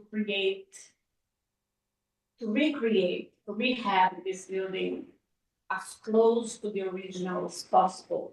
But we also have another point of safety for the building. So I am going to propose for a fence in the near future. But for now, we are working basically in the windows because I think that I want to move in there as soon as possible because we have invested so much already and we don't want to have any more break-ins. So the windows is our next thing.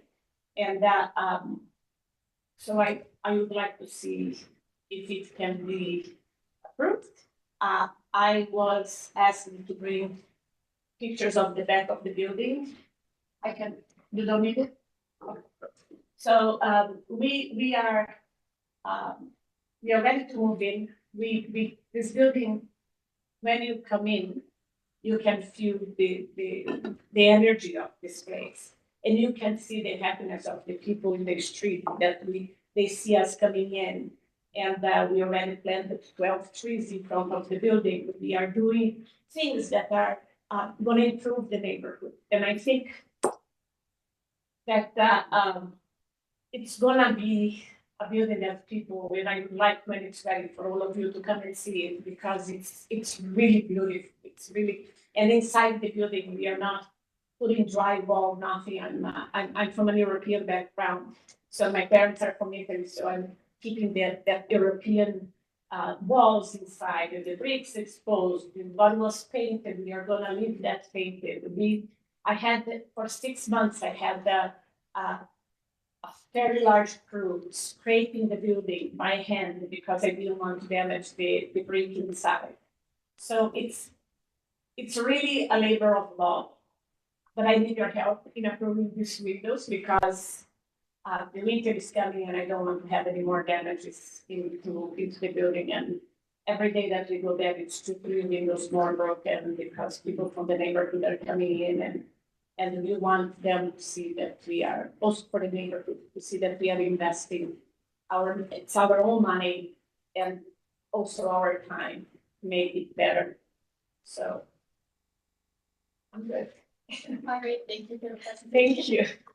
We'll then move on to discuss the advisory committee recommendations. Thank you, Madam Chair. So this project was reviewed by the Greater Northeast Historic Design Review Advisory Committee in September last week. And so they had a lot of discussion about the proposed windows and how the windows are being proposed. Obviously, they're modern windows. They have the requirements and design elements of modern windows, and they will look like that. And so there was a lot of discussion about where they're going. They're replacing the existing double hung openings and double hung windows on the building, and kind of looking at the cost increase for alternate materials than what's being proposed, the number of windows that are being proposed, and ultimately they also discussed the fence to an extent and conceptually like the idea of a fence on the property, the location just with more information provided. And so they did recommend the issuance of a certificate of appropriateness for the double hung windows to be replaced on the historic building with the proposed vinyl windows in that color, which they did like that color that's proposed, which is the architectural bronze. Architectural bronze. And to provide landmarks with additional elevations and show exactly where those new windows are going. And then the additional information for that future fence at that future stage. But overall, they were in support of the project, in support of the work being done, just those additional details. And there's discussion on vinyl windows on the front of the building at Moscow. All right, thank you. And landmark staff recommendation. Thank you, Madam Chair.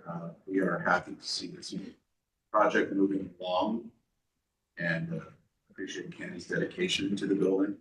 As noted, these are not the original windows, but we also have to remember that changes that have been in place for 50 years become historic in their own. As that. To confirm, the commission is going to be acting on the replacement of double hung windows in the main building only. There are those marked here in the orange line for the primary facade and yellow on the rear. The rear double hung windows appear only on the second floor to the north portion. It is unclear if the first floor has them as well because they're covered over, but if they are, then fine. Generally, we do not approve vinyl products on primary facades, in part because they do not match historic profiles. Vinyl windows are being manufactured with the beveled edges due to the modern requirements for screens, and this is the extrusion method done by this manufacturer. We do have some concerns about the surround treatment, but we don't really have a choice with this product. Due to the volume of windows proposed for replacement, staff agrees with the committee regarding the issuance of certificate of appropriateness in this case. As a note, and it was in the presentation about bars and such, we would not be in favor of exterior bars, but would recommend looking at some interior treatments for security purposes that have been done in the past. That way it does not impact the facade. But overall, we are in support of this project. So I would like to add something. Our neighbors are our best. We don't need guards for the building. They watch the building better than we do actually, and that we have on one side of the street. It's an older gentleman. He's ex-Marine. Once a Marine, always a Marine, right?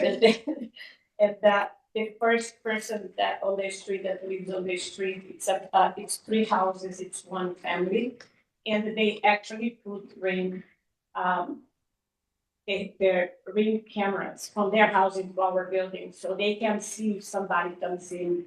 And the other night was 3:30 in the morning, I got a call that there were people in the building. One of the neighbors was waking up to go to work, and he saw light, somebody with a flashlight in the building. And he went there with his guns, and I was like scared a little bit, but they are protecting the building for us. So I don't think that right off the bat, we will need to put bars.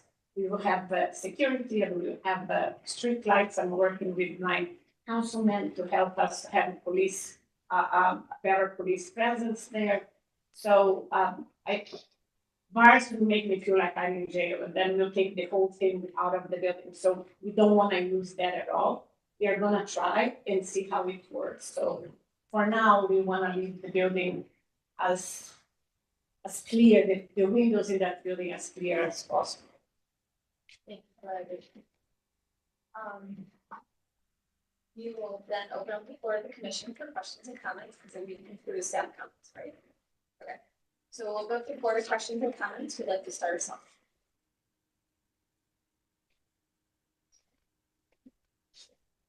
Mr. Sherman. Madam Chair. No. Wasn't this building fairly recently? Correct, yeah, I remember it was last year. Yeah. The presentation probably. That we specifically laid on this building, so I commend the owner. The investment being made to restore this building and not be supportive of the effort to, in this case, collect the final research to determine the model and an appropriate solution for supporting the structure. Thank you. I would agree with that. I mean, I think that through the nature of this building and the number of windows and the recent landmarking of it, the modifications that have happened to it, I also commend the owner for taking on this project. And would support the exception to allow vinyl windows in this location because of things like this in our state. And overall, I think it's a very, in restoring windows or making a consistency of the windows, we're in support of that. And reestablishing windows where they're not, I think support of the changing of the south windows, that is chosen to move forward to, and may have them match the windows on the second floor. But overall, I think you've done your homework, and we appreciate the sensitivity and the care for the change. Other questions and comments from the commission? Michelle? Thank you so much for interceding on this building. I think it would have been an honor without you. And it seems like a wonderful project. We appreciate your passion. And I especially want to commend you for reaching out personally to the neighbors in the neighborhood, involving them the way you did. That's really important. Bringing something new into the, or even making changes that neighborhood feels like they're part of it. And you brought it up that they are best security, and they would be supporting you. They want to see that happens there. So I'm supportive of the windows. Glad that you're working so closely with staff to keep this the best way to go and correct decisions here. So I can't thank you enough. Thank you. Thank you. You know, this is not, this is really a labor of love. It's my way of telling the people that helped me when I first came to this country, thank you. And the only way I see it is by paying forward. So I couldn't have done it with a few people like Gus Pringles. I don't know if you guys know who he is. He was my mentor. He's the one that took me to the building. And we had the weekly calls about the building.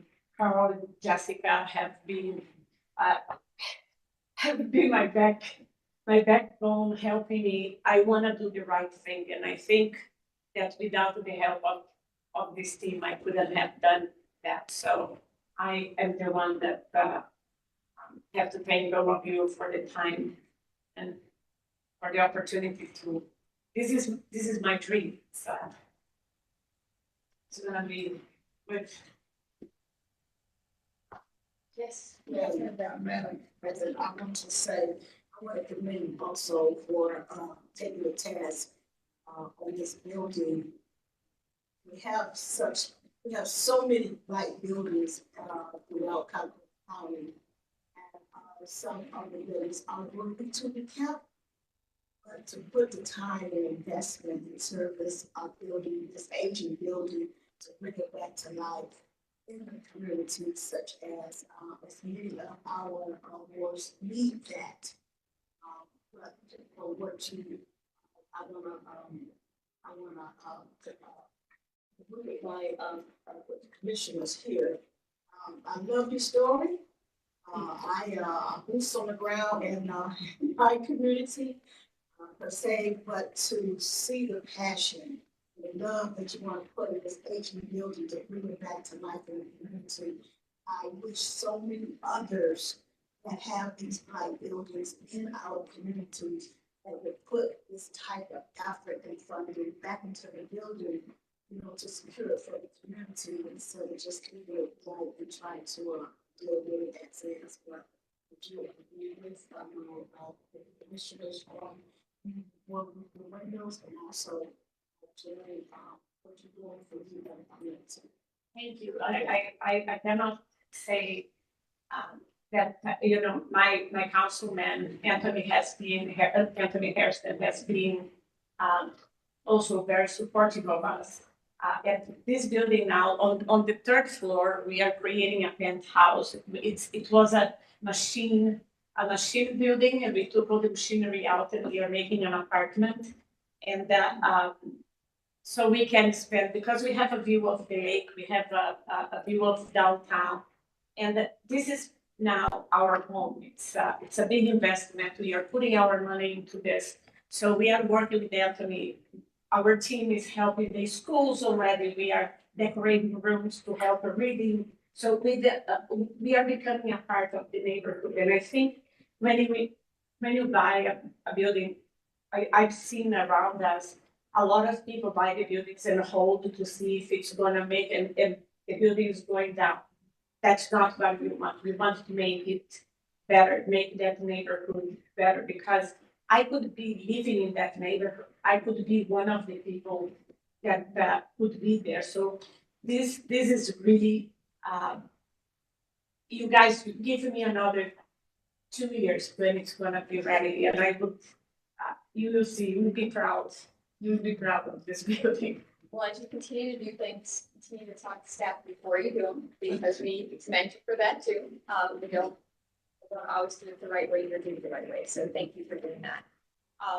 Hearing fairly consistent feedback on the project, would someone like to make a motion? Make a motion to approve as presented. Approving the exception of vinyl windows on the front of the building due to circumstances. All right, so we have a motion, do we have a second? Second. Mr. Doolittle, any further discussion?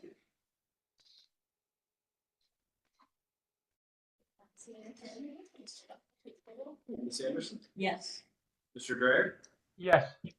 Mr. Dewitt? Yes. Councilmember Gray? Yes. Mr. Lozier? Yes. Mr. Sandberg? Yes. Mr. Strickland? Yes. Dr. Williams? Yes. And Ms. Trapp? Yes. Madam Chair, the motion passes unanimously. Congratulations, good luck with your project, and keep in touch with staff as you keep moving forward with the foundation. Oh, I'm not letting them go. This is not an option. Okay. The only, I have just one thing that holds me back, which is very proud, but I know that there's about three more baseball. That's my competitor, is the baseball. Thank you so much. Thank you. Thank you. All right, and we will move on to our next applicant, Bridgeworks, located at 2429 West Superior Viaduct, new construction and demolition. We have two cases on our agenda that we're moving forward. Okay, welcome. Please announce yourself and tell us about your project. Yeah, my name is Brandon Klein with Geist Companies, here to present the Bridgeworks project for the commission. I want to start by saying that we've worked really hard to collaborate with both Design Review and Landmarks to go through the iterations to incorporate the comments that have come up through those reviews. And I think we're finally at a point where we should be in good position to be able to move forward. Our intentions would be to break ground before the end of the year. If you want to go to the next slide, I'll try to go through the history quickly just because you've seen this a few times, but obviously the site is located next to the Detroit Superior Bridge and St. Malachi's Church. There's the former historic ticket booth and access point on the site that will be maintained and cleaned up and with some tuck pointing and minimal restoration to preserve it while we build the new construction around that. So there's just some photos historically of the underbridge and the streetcars, if you will, the underbridge cars, trolley cars underneath. Next slide. Just some context in the area, adjacent photos of adjacent buildings directly in relationship to the site. Next slide. Conditions of the site. The upper middle picture is the ticket booth, and then the county facilities building that will be taken down with masonry salvaged and integrated into the new construction. I'll get to that. The existing conditions plan, there's a vacated street that Superior Viaduct that sliced through the middle of the site diagonally, and then there's a north-south direction water easement, sanitary line easement that we'll be maintaining, separating the site into almost two parcels, but bridging over that. Next slide.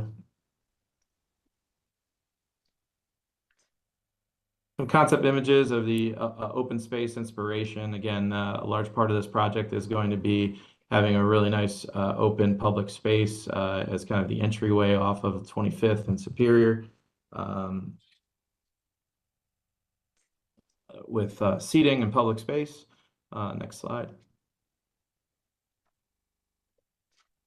So as we look at the ground floor and site plan, the plaza, public plaza, is going to surround that ticket booth at multiple tiers at different levels due to the grade changes of both streets and the connection and access points. But basically your main entrance pedestrian will be through this public courtyard area with the ticket booth as that dark T-shaped structure in the middle, and then the entrance to the building through that midpoint. There'll be kind of a series of ramps and kind of tiered seating areas that flank the storefront of this plaza, and then main vehicular entry and main access off of Superior Viaduct for the entrance of the building off of the north end area. As I mentioned, there's a sewer easement that we're maintaining. So that's the separation of the ground floor parking area. And this is intended to be kind of a part of the dual connection to the underbridge, which would then also connect off to Irish Bend Park. And so the intention is to try to treat it almost as a European street or European road where the pedestrians and vehicles would share the roadway almost like a Villeneuve. And then behind that, you can see about 5 planters where the gray shading changes in that cut through. That would be pedestrian only access there. The intention also over there would be to be able to have an activated underbridge space that seasonally could have a farmer's market or other types of special events on the weekends. I think we have some renderings later on that can show the intention of that. Additionally, in that walkway and that undercut area will have be the placement of the salvaged and reinstated stone from the original buildings that'll be demoed. Next slide.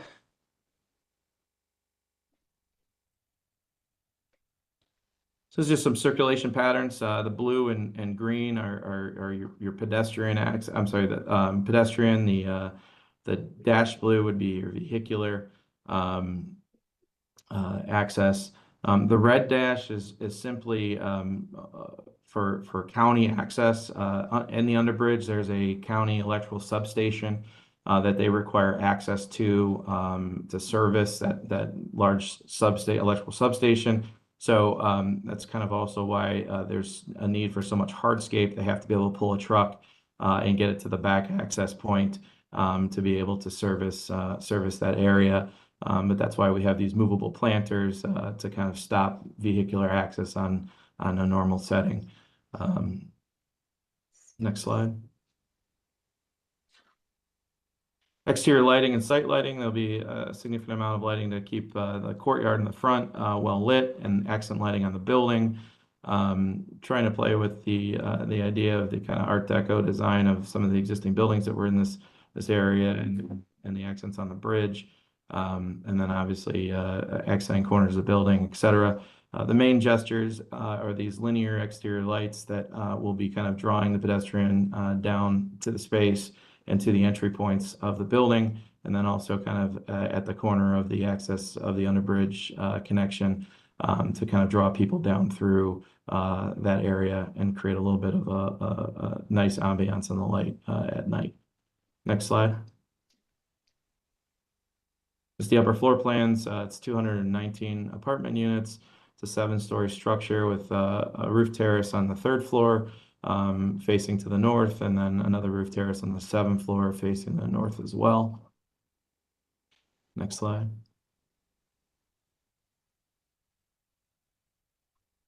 Your landscape plan, all native species, very well landscaped and appointed and enhanced to the public spaces. Again, trying to really create a nice experience both on the front main courtyard area, and then also as you kind of take that rampway down to get to the underbridge and connection of the Detroit Superior Bridge. Next slide. Some sample images of what those plantings are. Next slide. So we included a slide because I just wanted, I know there's been some commission members that may not have been in attendance at previous meetings, just to kind of showcase the variations and the change and evolution of the project as it's been since we've been involved with it. Guys, obviously there was a lot of versions prior to our involvement as well, but we've tried to listen and incorporate best we can comments and feedback from both commissions, and then tried to adjust accordingly with the design integration. So these are the 4 versions that have been in front of the group.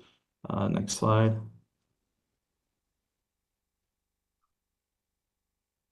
This is another view of those same 4 iterations. Next slide. So materials, the materials haven't changed from, in principle, from the last time the commission's seen. However, we have made some adjustments on locations of where the materiality goes. We've included a significant amount more of masonry brick, and including also some of the, I'll call it textured or art panels with the underpass wall and cladding as you walk down through to the underbridge. Next slide. Some elevations, flat elevations in the north and east, and next slide will be just the south and west. I think we'll go into the renderings to give a little bit better picture in the next few slides here. So here's a little bit more of an aerial view looking back at the bridge and the city skyline. Again, we've added, per the request of design review, 2 more floors of brick to have the 2, I'll call it bookends of the building plus the midsection all aligned to the 7th floor line or 6th floor ceiling line, with the brick elements and brick detailing with the arched windows to kind of extend up to that height, which we agreed to do. Next slide. Here's a view from the north elevation, looking back at the building, again, incorporating some of the changes and requests that made from the commission last time, addition to integrating the changes from design review over the last few meetings. Next slide. Here's a view down Superior Viaduct to the main entrance of the building from the north end. Next slide. A step back view of that same configuration. Next slide. So view in the plaza at the main entrance on the plaza side of the building. So this will be the main pedestrian access way to the building, the storefronts and canopies. Next slide. Here's a view down for the pedestrian connection on the be on the east side of the building or south side of the building as a direct access way down to the underbridge connection, just past the ticket booth. The ticket booth here is on the left. Next slide. Here's a view from the Detroit Superior Bridge, looking at the building. This is where most of the changes occurred through iterations in the building. Most importantly, we've added the 2 floors of the kind of, I'll call it bridge length, of masonry on the floors 3 and 4 with the cornice level. We kept this at a low level for a handful of reasons. One, we didn't like the symmetry of the building being all continuous at the same floor line. I know one of the comments that was made at Planning Commission or Design Review Commission was requesting this element to be extended up to the 6th floor line and align with everything. While it was a condition of their approval, it was something that we strongly didn't agree with. We also felt that it made the building kind of too rhythmic. We also have a lot of concerns about the amount of brick that has been added to this building since the last time it's been to this board. And we've been trying to do our best to accommodate, but we're kind of at that tipping point. It seemed like even the commission, there was a couple of very vocal members to that board that made the motion. There were a couple of members that stated they didn't feel that it was necessary. So one of the items we would request is that we would look at this as submitted and hear the opinions of this commission. Again, we've added a significant amount of brick through the iterations every time we've come, and these 2 more floors become a little bit challenging, especially when a lot of the brick has been added to areas that may not be as seen, like to the right of this plan. There's a adjacent building that comes up to about the 3rd and a half floor line. Maybe we can, if the commission is desiring to push this to 6 floors, maybe there's a way that we could pull away some brick in some other areas that are a little less visible to offset that quantity of cost add and burden of the additional brick. Next slide. Here's a view looking down that pedestrian and vehicular access way. You can see to the left is that architectural wall panels is kind of almost treated as like an art mural sculpturally. And then what will frame those elements are the salvaged and repurposed masonry stone from the existing structures. So there's if you keep going, I think there's an image showing how that will go. And then here's that seasonal or weekend farmers market opportunity or other type of marketing opportunity that we can relocate some parking for the weekend via in residence and recapture that space with roll-up doors to be able to create kind of a sheltered or covered a weekend farmers market. And then here's the slide that showcases the locations of the salvage material from the existing building. And then this slide shows that how we would be repurposing that stone into the new structure as again, kind of framing and creating the piers and pilasters to frame out that architectural walkway as you go through to the underbridge. I think this is the last slide. I think there might just be a summary, last rendering slide just to open up questions and comments, and look forward to hearing feedback. Okay, thank you for the presentation. We'll move on to Design Review Advisory Committee recommendations. Thank you, Madam Chair. This project was seen by the Historic Ohio City Design Review Advisory Committee on September 5th, 2024, when it was tabled, and they saw it again on September 19th, 2024. The demo portion of it, case 23-099, was approved as presented. They ultimately approved the new construction portion, case 23-100, with some conditions. I guess before I get into the conditions, just wanted to give a little summary of their discussion. We primarily focused on the south elevation still, like to the first meeting. Brandon took the comments from the committee the first time, came back with some revisions, and they still had some comments about it, but they thought the south elevation needed to be more broken up visually. They felt that the cornice line, as Brandon mentioned, of that middle brick portion of the south elevation, either get rid of the cornice line or raise the brick up so that there was one uniform cornice line on that entire elevation. There was some discussion of the garage and whether it needed screening, but ultimately no real major concerns about the garage. Some of them felt that the ivory color that's used on the south elevation, but on other portions of the building felt kind of left over from the previous iteration, was a bit jarring with the color change. And then there's discussion about just having a more cohesive palette, the color palette just needing some more consideration and work. So ultimately, they recommended approval of the new construction, conditions that the brick and cornice all be the same level, that the applicant study the color to make a more cohesive palette. They did make a condition that that any windows that had muntins have exterior expressed muntins, and then also that any similar materials should be treated similarly, so that, like, if there's a zinc material, the joints on that should be uniform and not kind of treated in different ways throughout the building. So. All right, thank you. Then we'll open, we have additional staff comments. Thank you, Madam Chair. This has been a long and challenging process, not only for the applicants, but for the commission as well. This is in part due to the change in design schemes and this prominent location. The current proposal has been the most consistent through this process.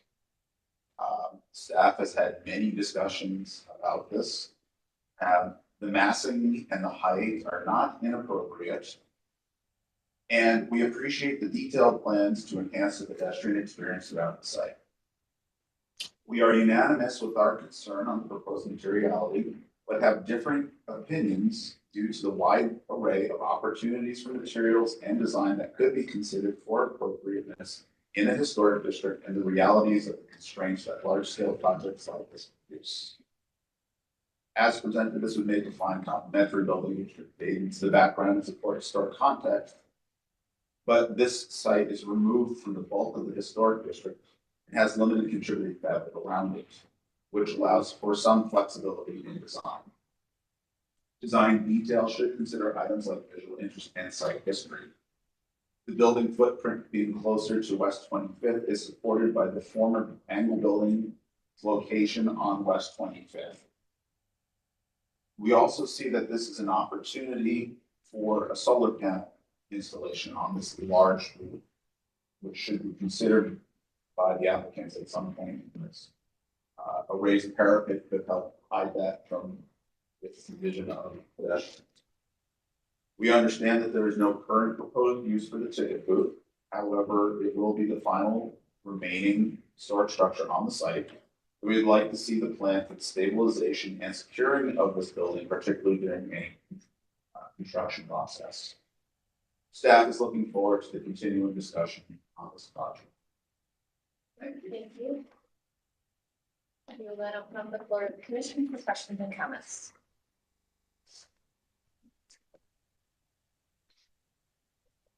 Madam Chair, I have a question. Staff, do you, what's your recommendation? We recommend listening to more discussion on the project. We don't have a unified. Yeah. Yes. Yes. I think that this iteration has been respectful in consideration of the previously made comments, especially that tower closest to this 25th with the additional masonry added to that tower. Each iteration has been an improvement, and I would support this current iteration. Other questions and comments from the commissioner? Mr. Logan, thank you. Thank you, Madam Chair. I wanted to first commend the applicant as well as the local committee on getting the project to this point. I think with each iteration, there has been significant improvement. And I think, you know, in that collaboration, I think, you know, it's gotten to a fairly, you know, a much more successful project than when it was first presented. I think overall, you know, the design feels much more balanced now than it had the last time that we saw it. I really appreciate the adjustments to the materials and textures, as well as the simplification that has happened over the course of the iteration. I think that, you know, the north, east, and west facades feel much more harmonious and much more balanced than initially sort of presented. I too still think that the ivory material is a little bit too stark in contrast, but I'm willing to sort of you know, accept that as part of the overall design. I do still have some challenges with the south facade. I think this is probably the most important facade of the project. It's the most, you know, visible face. It's the face of the east bank of the flats. It's the facade that really announces the entrance into Ohio City. And it's essentially the backdrop of the new Irish Town Bend Park. So I think getting this facade right is going to be critical to the success of this project as a amazing contributor to the fabric of Ohio City and this part of the city of Cleveland. You know, I see, I agree, you know, with the local committee's recommendations with regard to the brick in the center portion.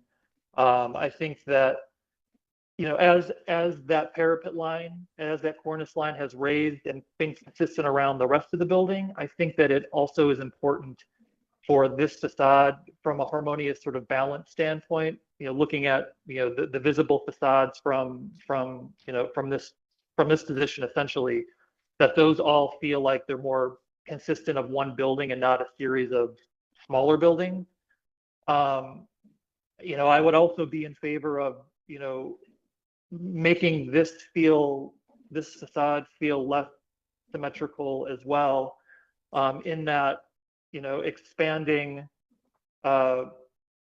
shifting that central brick portion, you know, further to the east or west so that there's less of that symmetry, or expanding the brick even, you know, 3 or 4 bays to the east so that there's a little bit, so that it's less sort of an awkward symmetrical thing that's happening, and it feels more of a you know, primarily brick building sitting on a stone plinth with then these carve outs of this other material, of this darker material.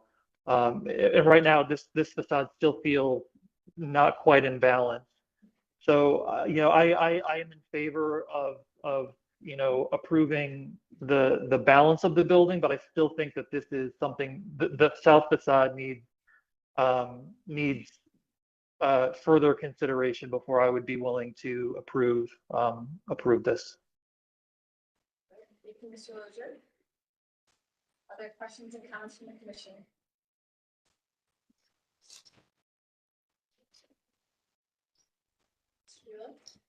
Madam Chair, I'm in concurrence with my fellow commissioners' comments about the progress and commend that. I also agree with both the design review committee as well as my fellow commissioners about the significance of this facade. I mean, symmetry can be a slippery fish, right, from a design perspective. It can be a very productive partner. It's generally a good employee, but it can be a really lousy boss. And I think that's part of what the struggle here is, and it really is about the visual proportions of the components of the facade. And this is where it sort of comes out. It's hard for me to say without seeing it what the recommended facade adjustment with the center portion from a height perspective as suggested by the design review committee. So it's difficult. I can't evaluate that without seeing what that option is. But I think there's a bigger opportunity here for both further simplification, but also getting those proportions of these elements, particularly in this piece of the facade. I agree with Mr. Lozier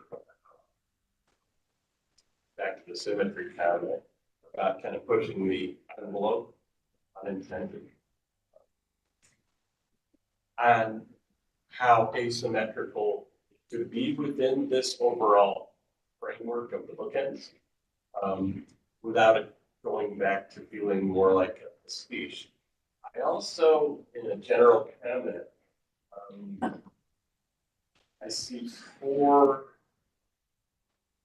main treatments from a color perspective here, and then there's really the fifth one with the white. I see the kind of gray base. I see the dark brown bronze that includes the cornice then, unless that's also darker. And I see the kind of medium bronze. And of course, there's the brick.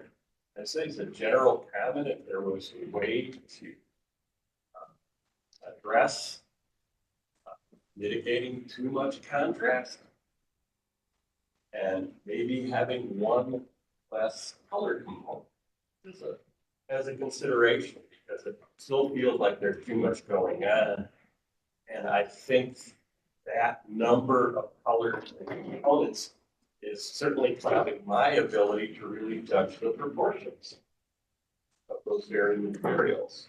But that's not too complicated a line of reasoning, but I'm really trying to get to where this committee can sit and say, that looks right. Because that's really what it is. It's a visual judgment that we make collectively and would agree that there was clearly some lack of complete consensus on the design review committee. Landmark staff is still working towards some kind of consensus about what looks right. And I feel as a member of this committee that I don't imagine, although I want to hear obviously further comments from my fellow which we haven't weighed in yet. I feel it's hard to do that without seeing some more exploration, particularly this portion of the side. It's really important. Did the applicant want to say something? Yeah, I'm happy to. I didn't know if there would be more comments and just to kind of address together, but definitely some comments / suggestions / procedural discussion items. Okay, well, let's continue with our discussion then. Further questions and comments from the commission? Ms. Anderson. Thank you, Madam Chair. Yeah, I think we are moving forward here with the designs. And I agree with some of Mr. Dewey's comments. You know, it still seems to me to have that color block look, which, you know, I realize that we're trying to make the massing look less huge. You know, we're trying to, you know, divide things up a little bit. But I think it's, you know, maybe with all the contrasting darks and the ivory, especially what's going on this elevation, it might be just too broken up. There isn't anything like really dominant here that like draws your eye. There's, you know, when I think they're building, there's usually things that I want to focus on. I don't have that here. I'm in agreement with the design review board that cornices should be extended up. I would like to see more brick. I know that the applicant doesn't want to do that. The cornices are too dark. I was wondering where the repurposed stone was going to go. And I don't know how much there is. I know some of that stone that's on the existing building is damaged and probably can't be repurposed. But I'm wondering if it could be maybe brought up to that top level. These parts, you know, again, I don't know how much there is, so that you could substitute those panels for the stone.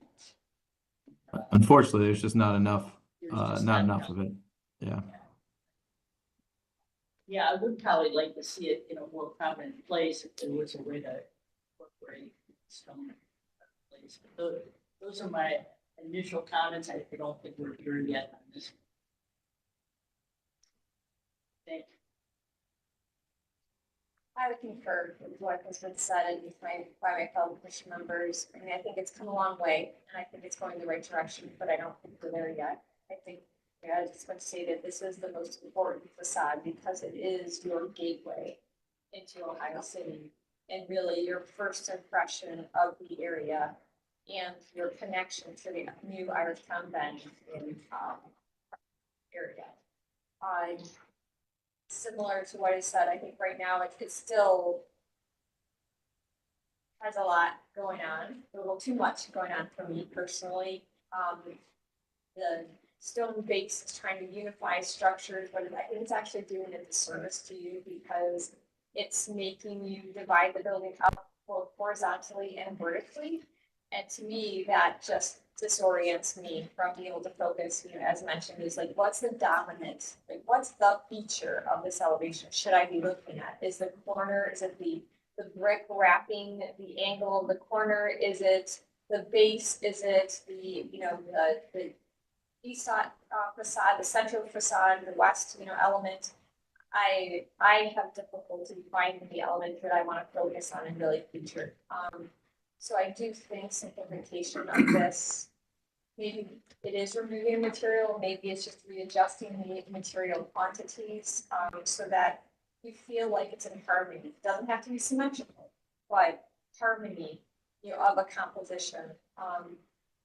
With all of these material changes, what is your approach to the elevation or the depth of these materials? Is it all uniform? Are they all in the same plane, or are you having some relief with some of these materials?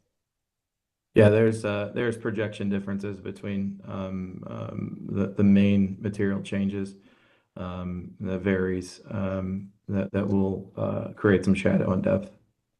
How much are those projection differences? Are we talking like 2 inches, 2 feet? Definitely not 2 feet. They're you know, I'll say 8 to 4 inches, depending on what they are and where they're located.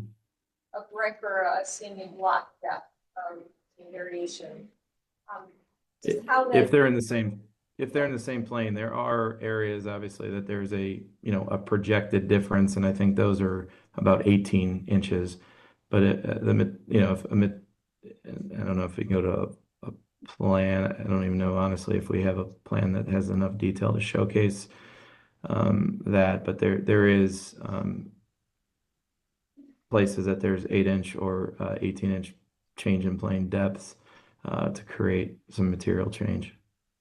So I appreciate how you're trying to break down the scale of this project. But I think those are some of the things that would really help this is to look at some of the depth of where you're making those changes and to try to get the best bang for the buck to make details really sing. So I personally struggle with the depth of your cornice and how it's, especially on that south elevation, just feels sort of stuck in the middle of what will appear to the sides of a fairly flat elevation. So like maybe changing that, like you don't have to do everything the exact same way when you have a brick. Our warehouse districts demonstrate that you can have the same brick color but used in 3 different ways, and it provides that interest and differences between brick cornices, soldier courses, those that can bring some interest to an elevation without having to use the same detailing. And if you step back some of the areas that you change the materials, like you're going from the brick to the metal panel, that would also reinforce and break down both vertically and horizontally, the elevation. I think it just become more successful. Like I think this is come a long way, this area. But you really need to look at it as 2 different elevations. When you look at the flat elevation, it looks more in harmony until you see it in the renderings, and it doesn't seem like the harmony's there because these are 2 distinct elements of the building. This plaza in configuration, and then as it wraps the corner, it becomes the south elevation closest to the bridge. So I do think it still needs some work on that elevation to really, since it's the most prominent elevation of this building, it'll be the most prominent and viewed from the building. So those are my comments. Other questions and comments from other commissioners? So, Madam Chair, can I just quote what it said? The color and the design of the cornice, are you really objecting to, and you think needs to be redoing? My personal opinion, yes, but I primarily on that south elevation where it really doesn't seem appropriate to me. As you turn the corner, think back to the bridge. Because a cornice line like that is usually the unifying element of a building, and it usually is that sort of cap that continues and connects everything that's below it. And we see it's very disjointed. You have it there on the right side, and you have a break of it, but then you have it in the center, and then you have a break, and then you have it on the left side. And I don't think for the projection appears to be from the rendering a foot or 2 feet of depth of that cornice. Right. And 4 inches to 8 inches, I'm assuming it would wrap and come back into the elevations, or is it just a flat cut? Like some of those things that the devil is going to be in the details of how you see, that cornice and how it connects to the metal panels on either, the bookending brick cornice to those. So those are the things that I think will either make this very successful, and if you have a return like they did on previous elevation or the rendering you just had, where it's the plaza elevation, where the cornice is on the back and into return in a different way. There's enough depth there that makes it feel like it's completed. There's the right finish to those details. I'm not quite seeing it there, and because it's here, they provided some depth in this area, but the main elevation 4 to 8 inches isn't really going to give it enough depth to accomplish those details right in that elevation. So I think they're using changes in color material to break up the monotony of that large Understand. elevation. So when this applicant presented on July 25th, and unfortunately, Mr. Lozier was not here, and I made the comment then it was unfortunate.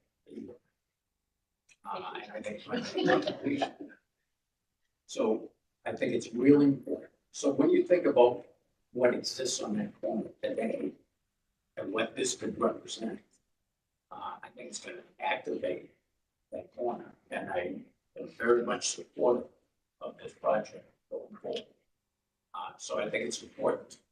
If we don't approve the budget that presented today, that we give very specific direction to this applicant so that he can be successful on his next presentation.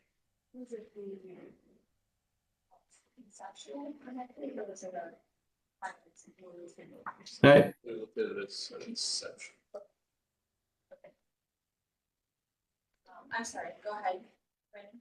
No, I didn't want to interrupt, so I apologize. I guess as I believe that's everybody in the commission. Say that again? I believe everyone on the commission had an opportunity to comment. I can make some comments as well. And I think based on what I've heard, I can do I think the issue is the south elevation that's closest to the bridge. I don't personally have an issue with the plaza. I don't mind the white. I think it's a modern version of the terracotta look. But I think what's successful in plaza is that you have that setback over, you go back to that military building, sorry. You have that base and then the white portion setback. I think Madam President is speaking to this as well. The portion on the bridge doesn't have that fluctuation in depth. And so the color variations are kind of arbitrary. They're not really speaking to anything architectural that's going on within the building.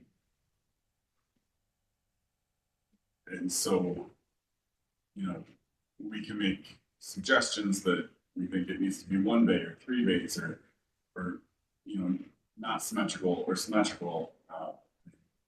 It's all arbitrary because there's no, the architecture isn't speaking to anything. It's just material on it. It's the skin on it.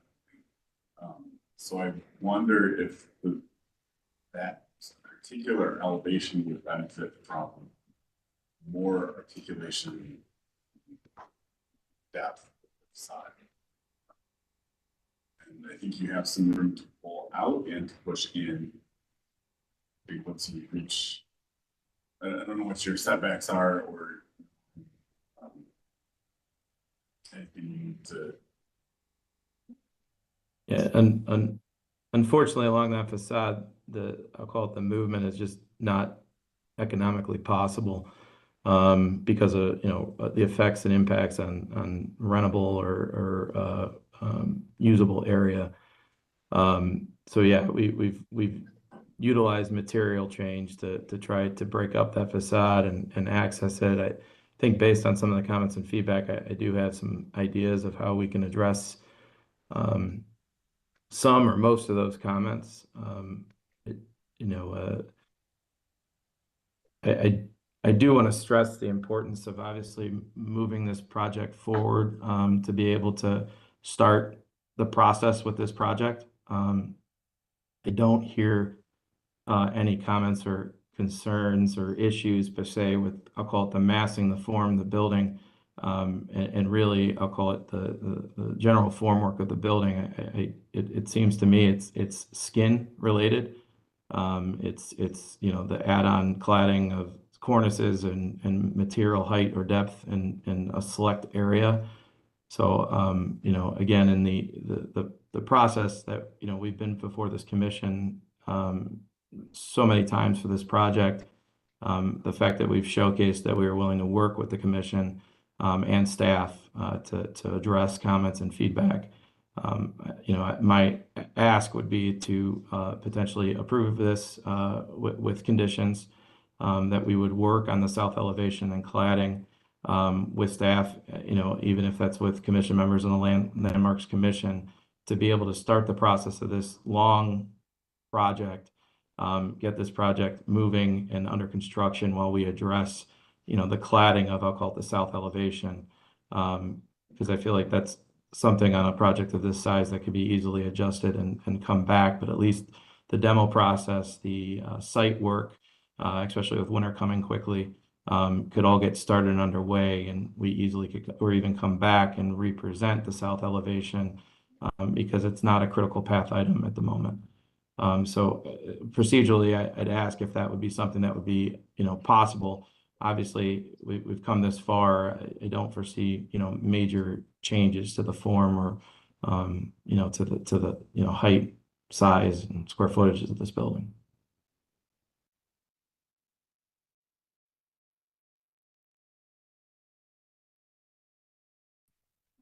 With your sidebar, and that's some options to move forward.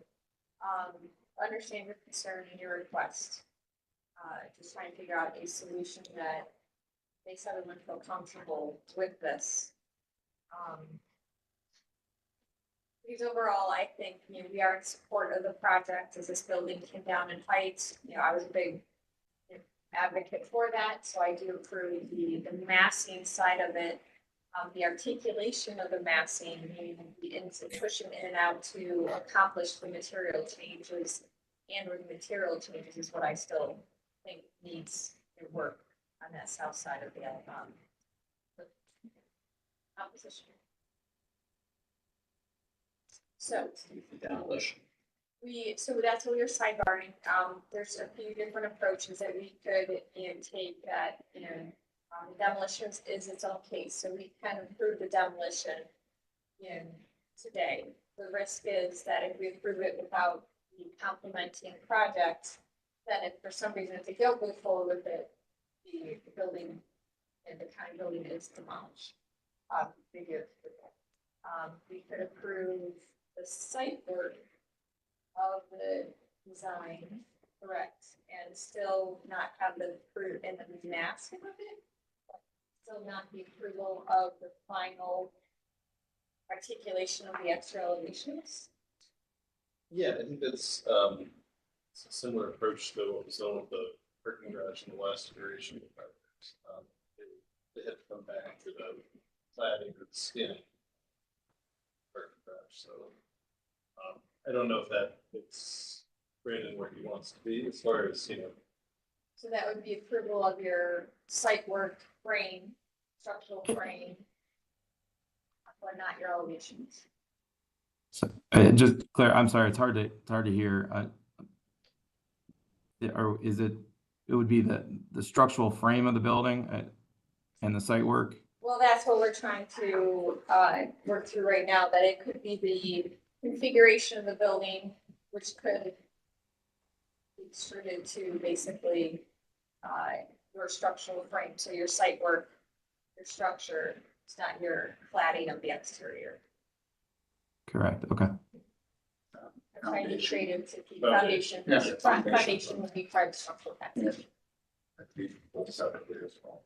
Correct. So you could get a foundations package, you could get a site work package, you can do steel package, as long as there's flexibility in the final configuration related to that south elevation.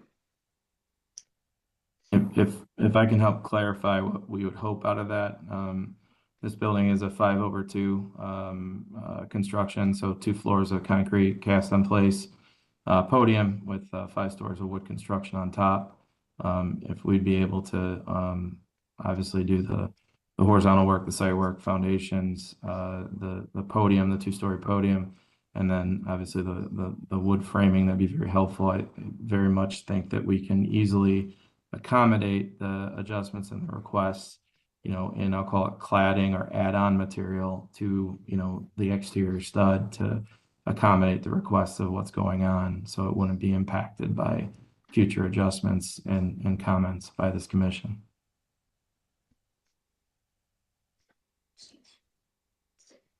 Are we, is the commission okay with the design of the first 2 floors so that they could do that, and we're just basically talking about the rest of it above? Yeah, that's what Brandon was Yeah. referring to. I still don't think that there's an issue with the upper floors. Again, I think the discussions we're talking about would be more of, I'll call it a cladded on, added on additional stud or additional depth added to the materiality, not necessarily the exterior walls, plane change. I think we can easily accommodate the requests and the comments and feedback, through, I'll call it cladding and furring, to make the modifications requested. Thoughts from the commission? Are we, Mr. Sandberry, Mr. Dozier? You already said what you were, so it's not quite leading you up, Mr. Strickland, but. I am okay with the first 2 floors. I do think the upper floors of that pillar elevation benefit from some fluctuation in planning. I would not feel comfortable with approving a flat facade and then applying skin later. There needs to be some fluctuation in that plane elevation. For the first 2 floors, of the entire building. For the upper 5 floors. Okay, so would you be comfortable with approving the lower 2 floors, knowing that, the final cladding will be determined with the final elevations of the upper 5 floors?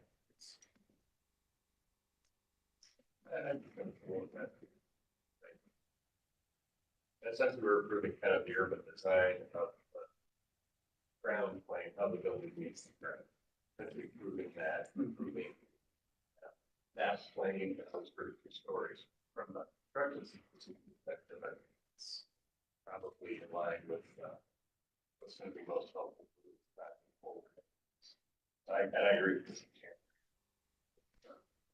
I think the opportunity of that particular portion of the south facade that is under discussion is too important enough. I think the suggestion regarding potentially changing planes there. I understand the square footage, obviously, keep quality. But I do think that is probably the most fruitful line of inquiry for getting us out of this impasse. So that's just comfortable with that approach. But I do think it's a discussion. And it needs to be studied together with the color. That's almost separate. Those issues they need to be done in conjunction with one another, because I will say there's been generally positive response to the whole north facade there, partly because it is a much more 3-dimensional architectural exercise, and the changes in color and material are in harmony with changes in plane, changes in depth, and changes in function. And I think to figure out that, to seize that opportunity to do so on what we've all agreed is the most important part of this facade is one that needs to be taken into respect. That's the collective opinion of the commission. It is that important. Mr. Lozier, Mr. Dryer, and your last, and Ms. Williams, are you aligned? Can we? Well, I guess we can. A motion could be made. Not hearing any objections to right now.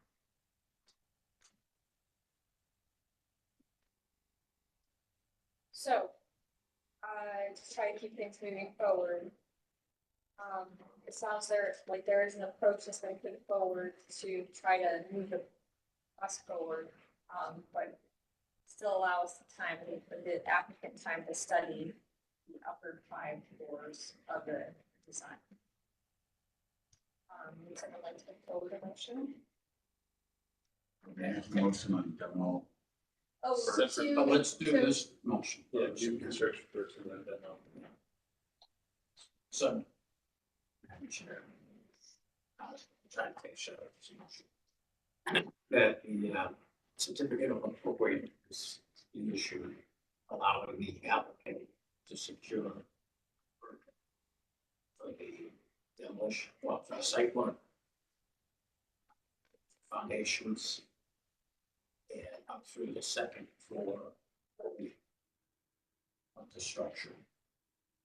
And that the certificate of appropriateness being restricted to those elements in the project. The applicant has to return for approval of the top 5 stories of the structure on your design. So, Right, so we have a motion on the table.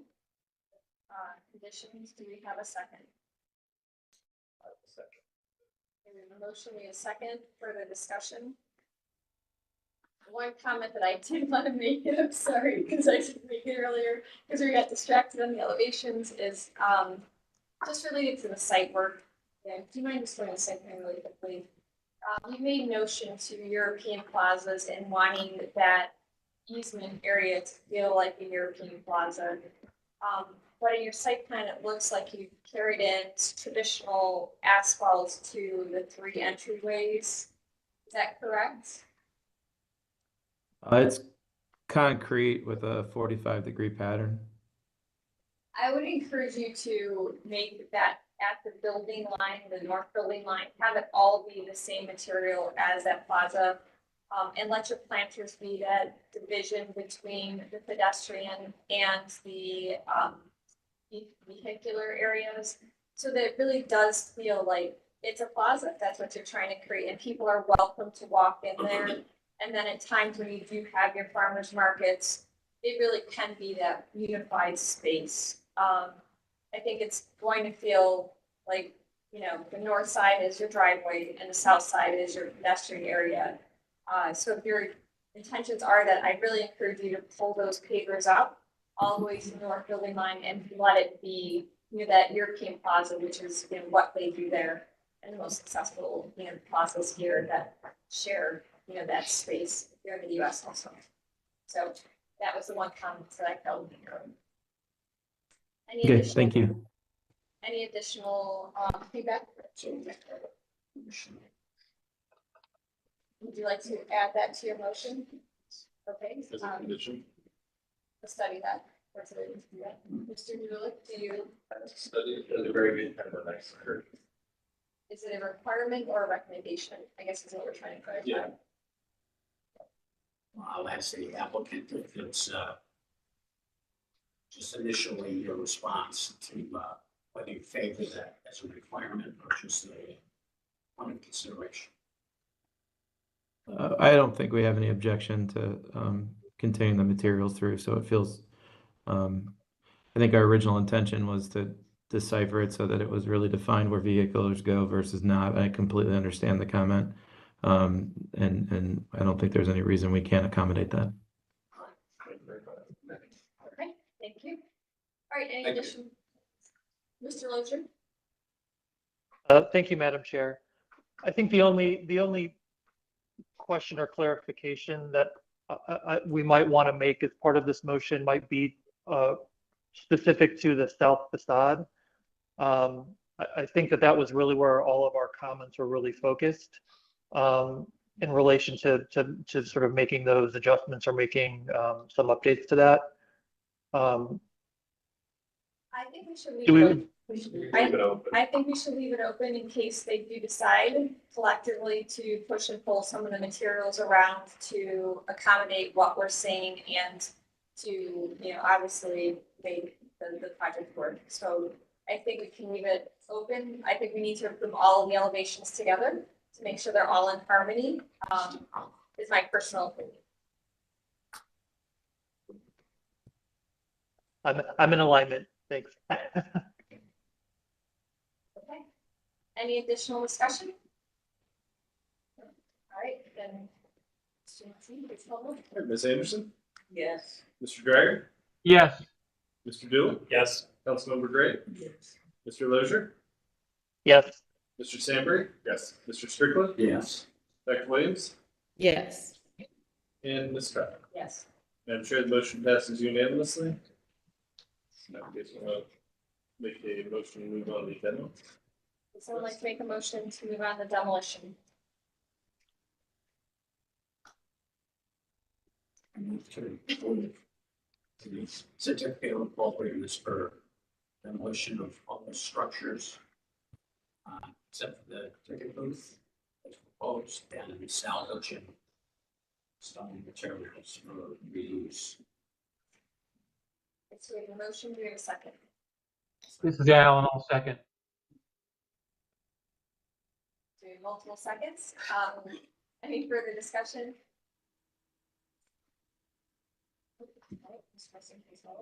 Ms. Anderson? Yes. Mr. Gray? Yes. Mr. Dooley? Yes. Councilmember Gray? Yes. Mr. Lozier? Yes. Mr. Sambry? Yes. Mr. Strickland? Yes. Dr. Williams? Yes. And Ms. Dry. Yes. Madam Chair, the motion passes unanimously.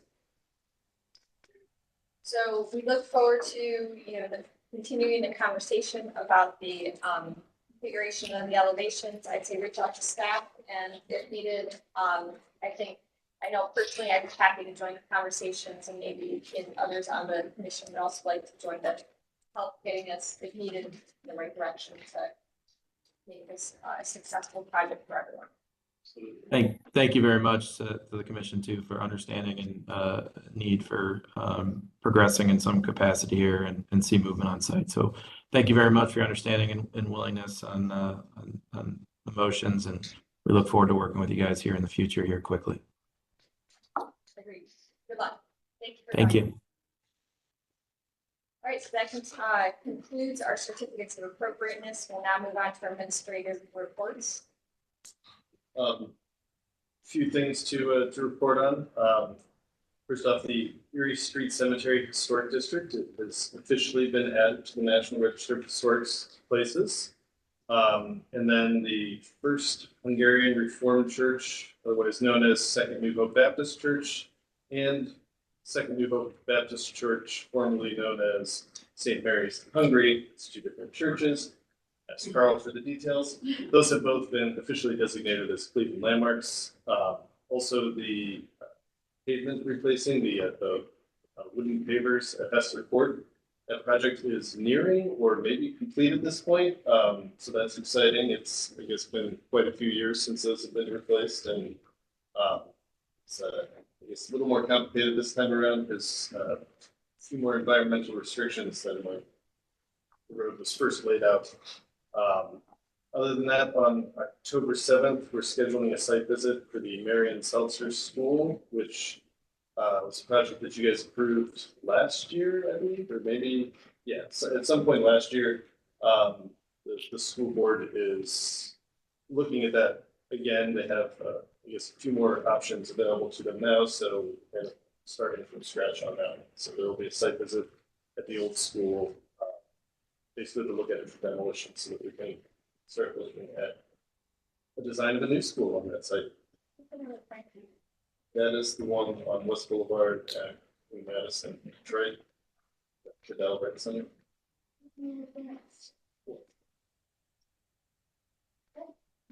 Okay, excellent. I think that's all we have on today, so we will adjourn our meeting today and see everyone in 2 weeks. Thanks, everyone. Have a great day.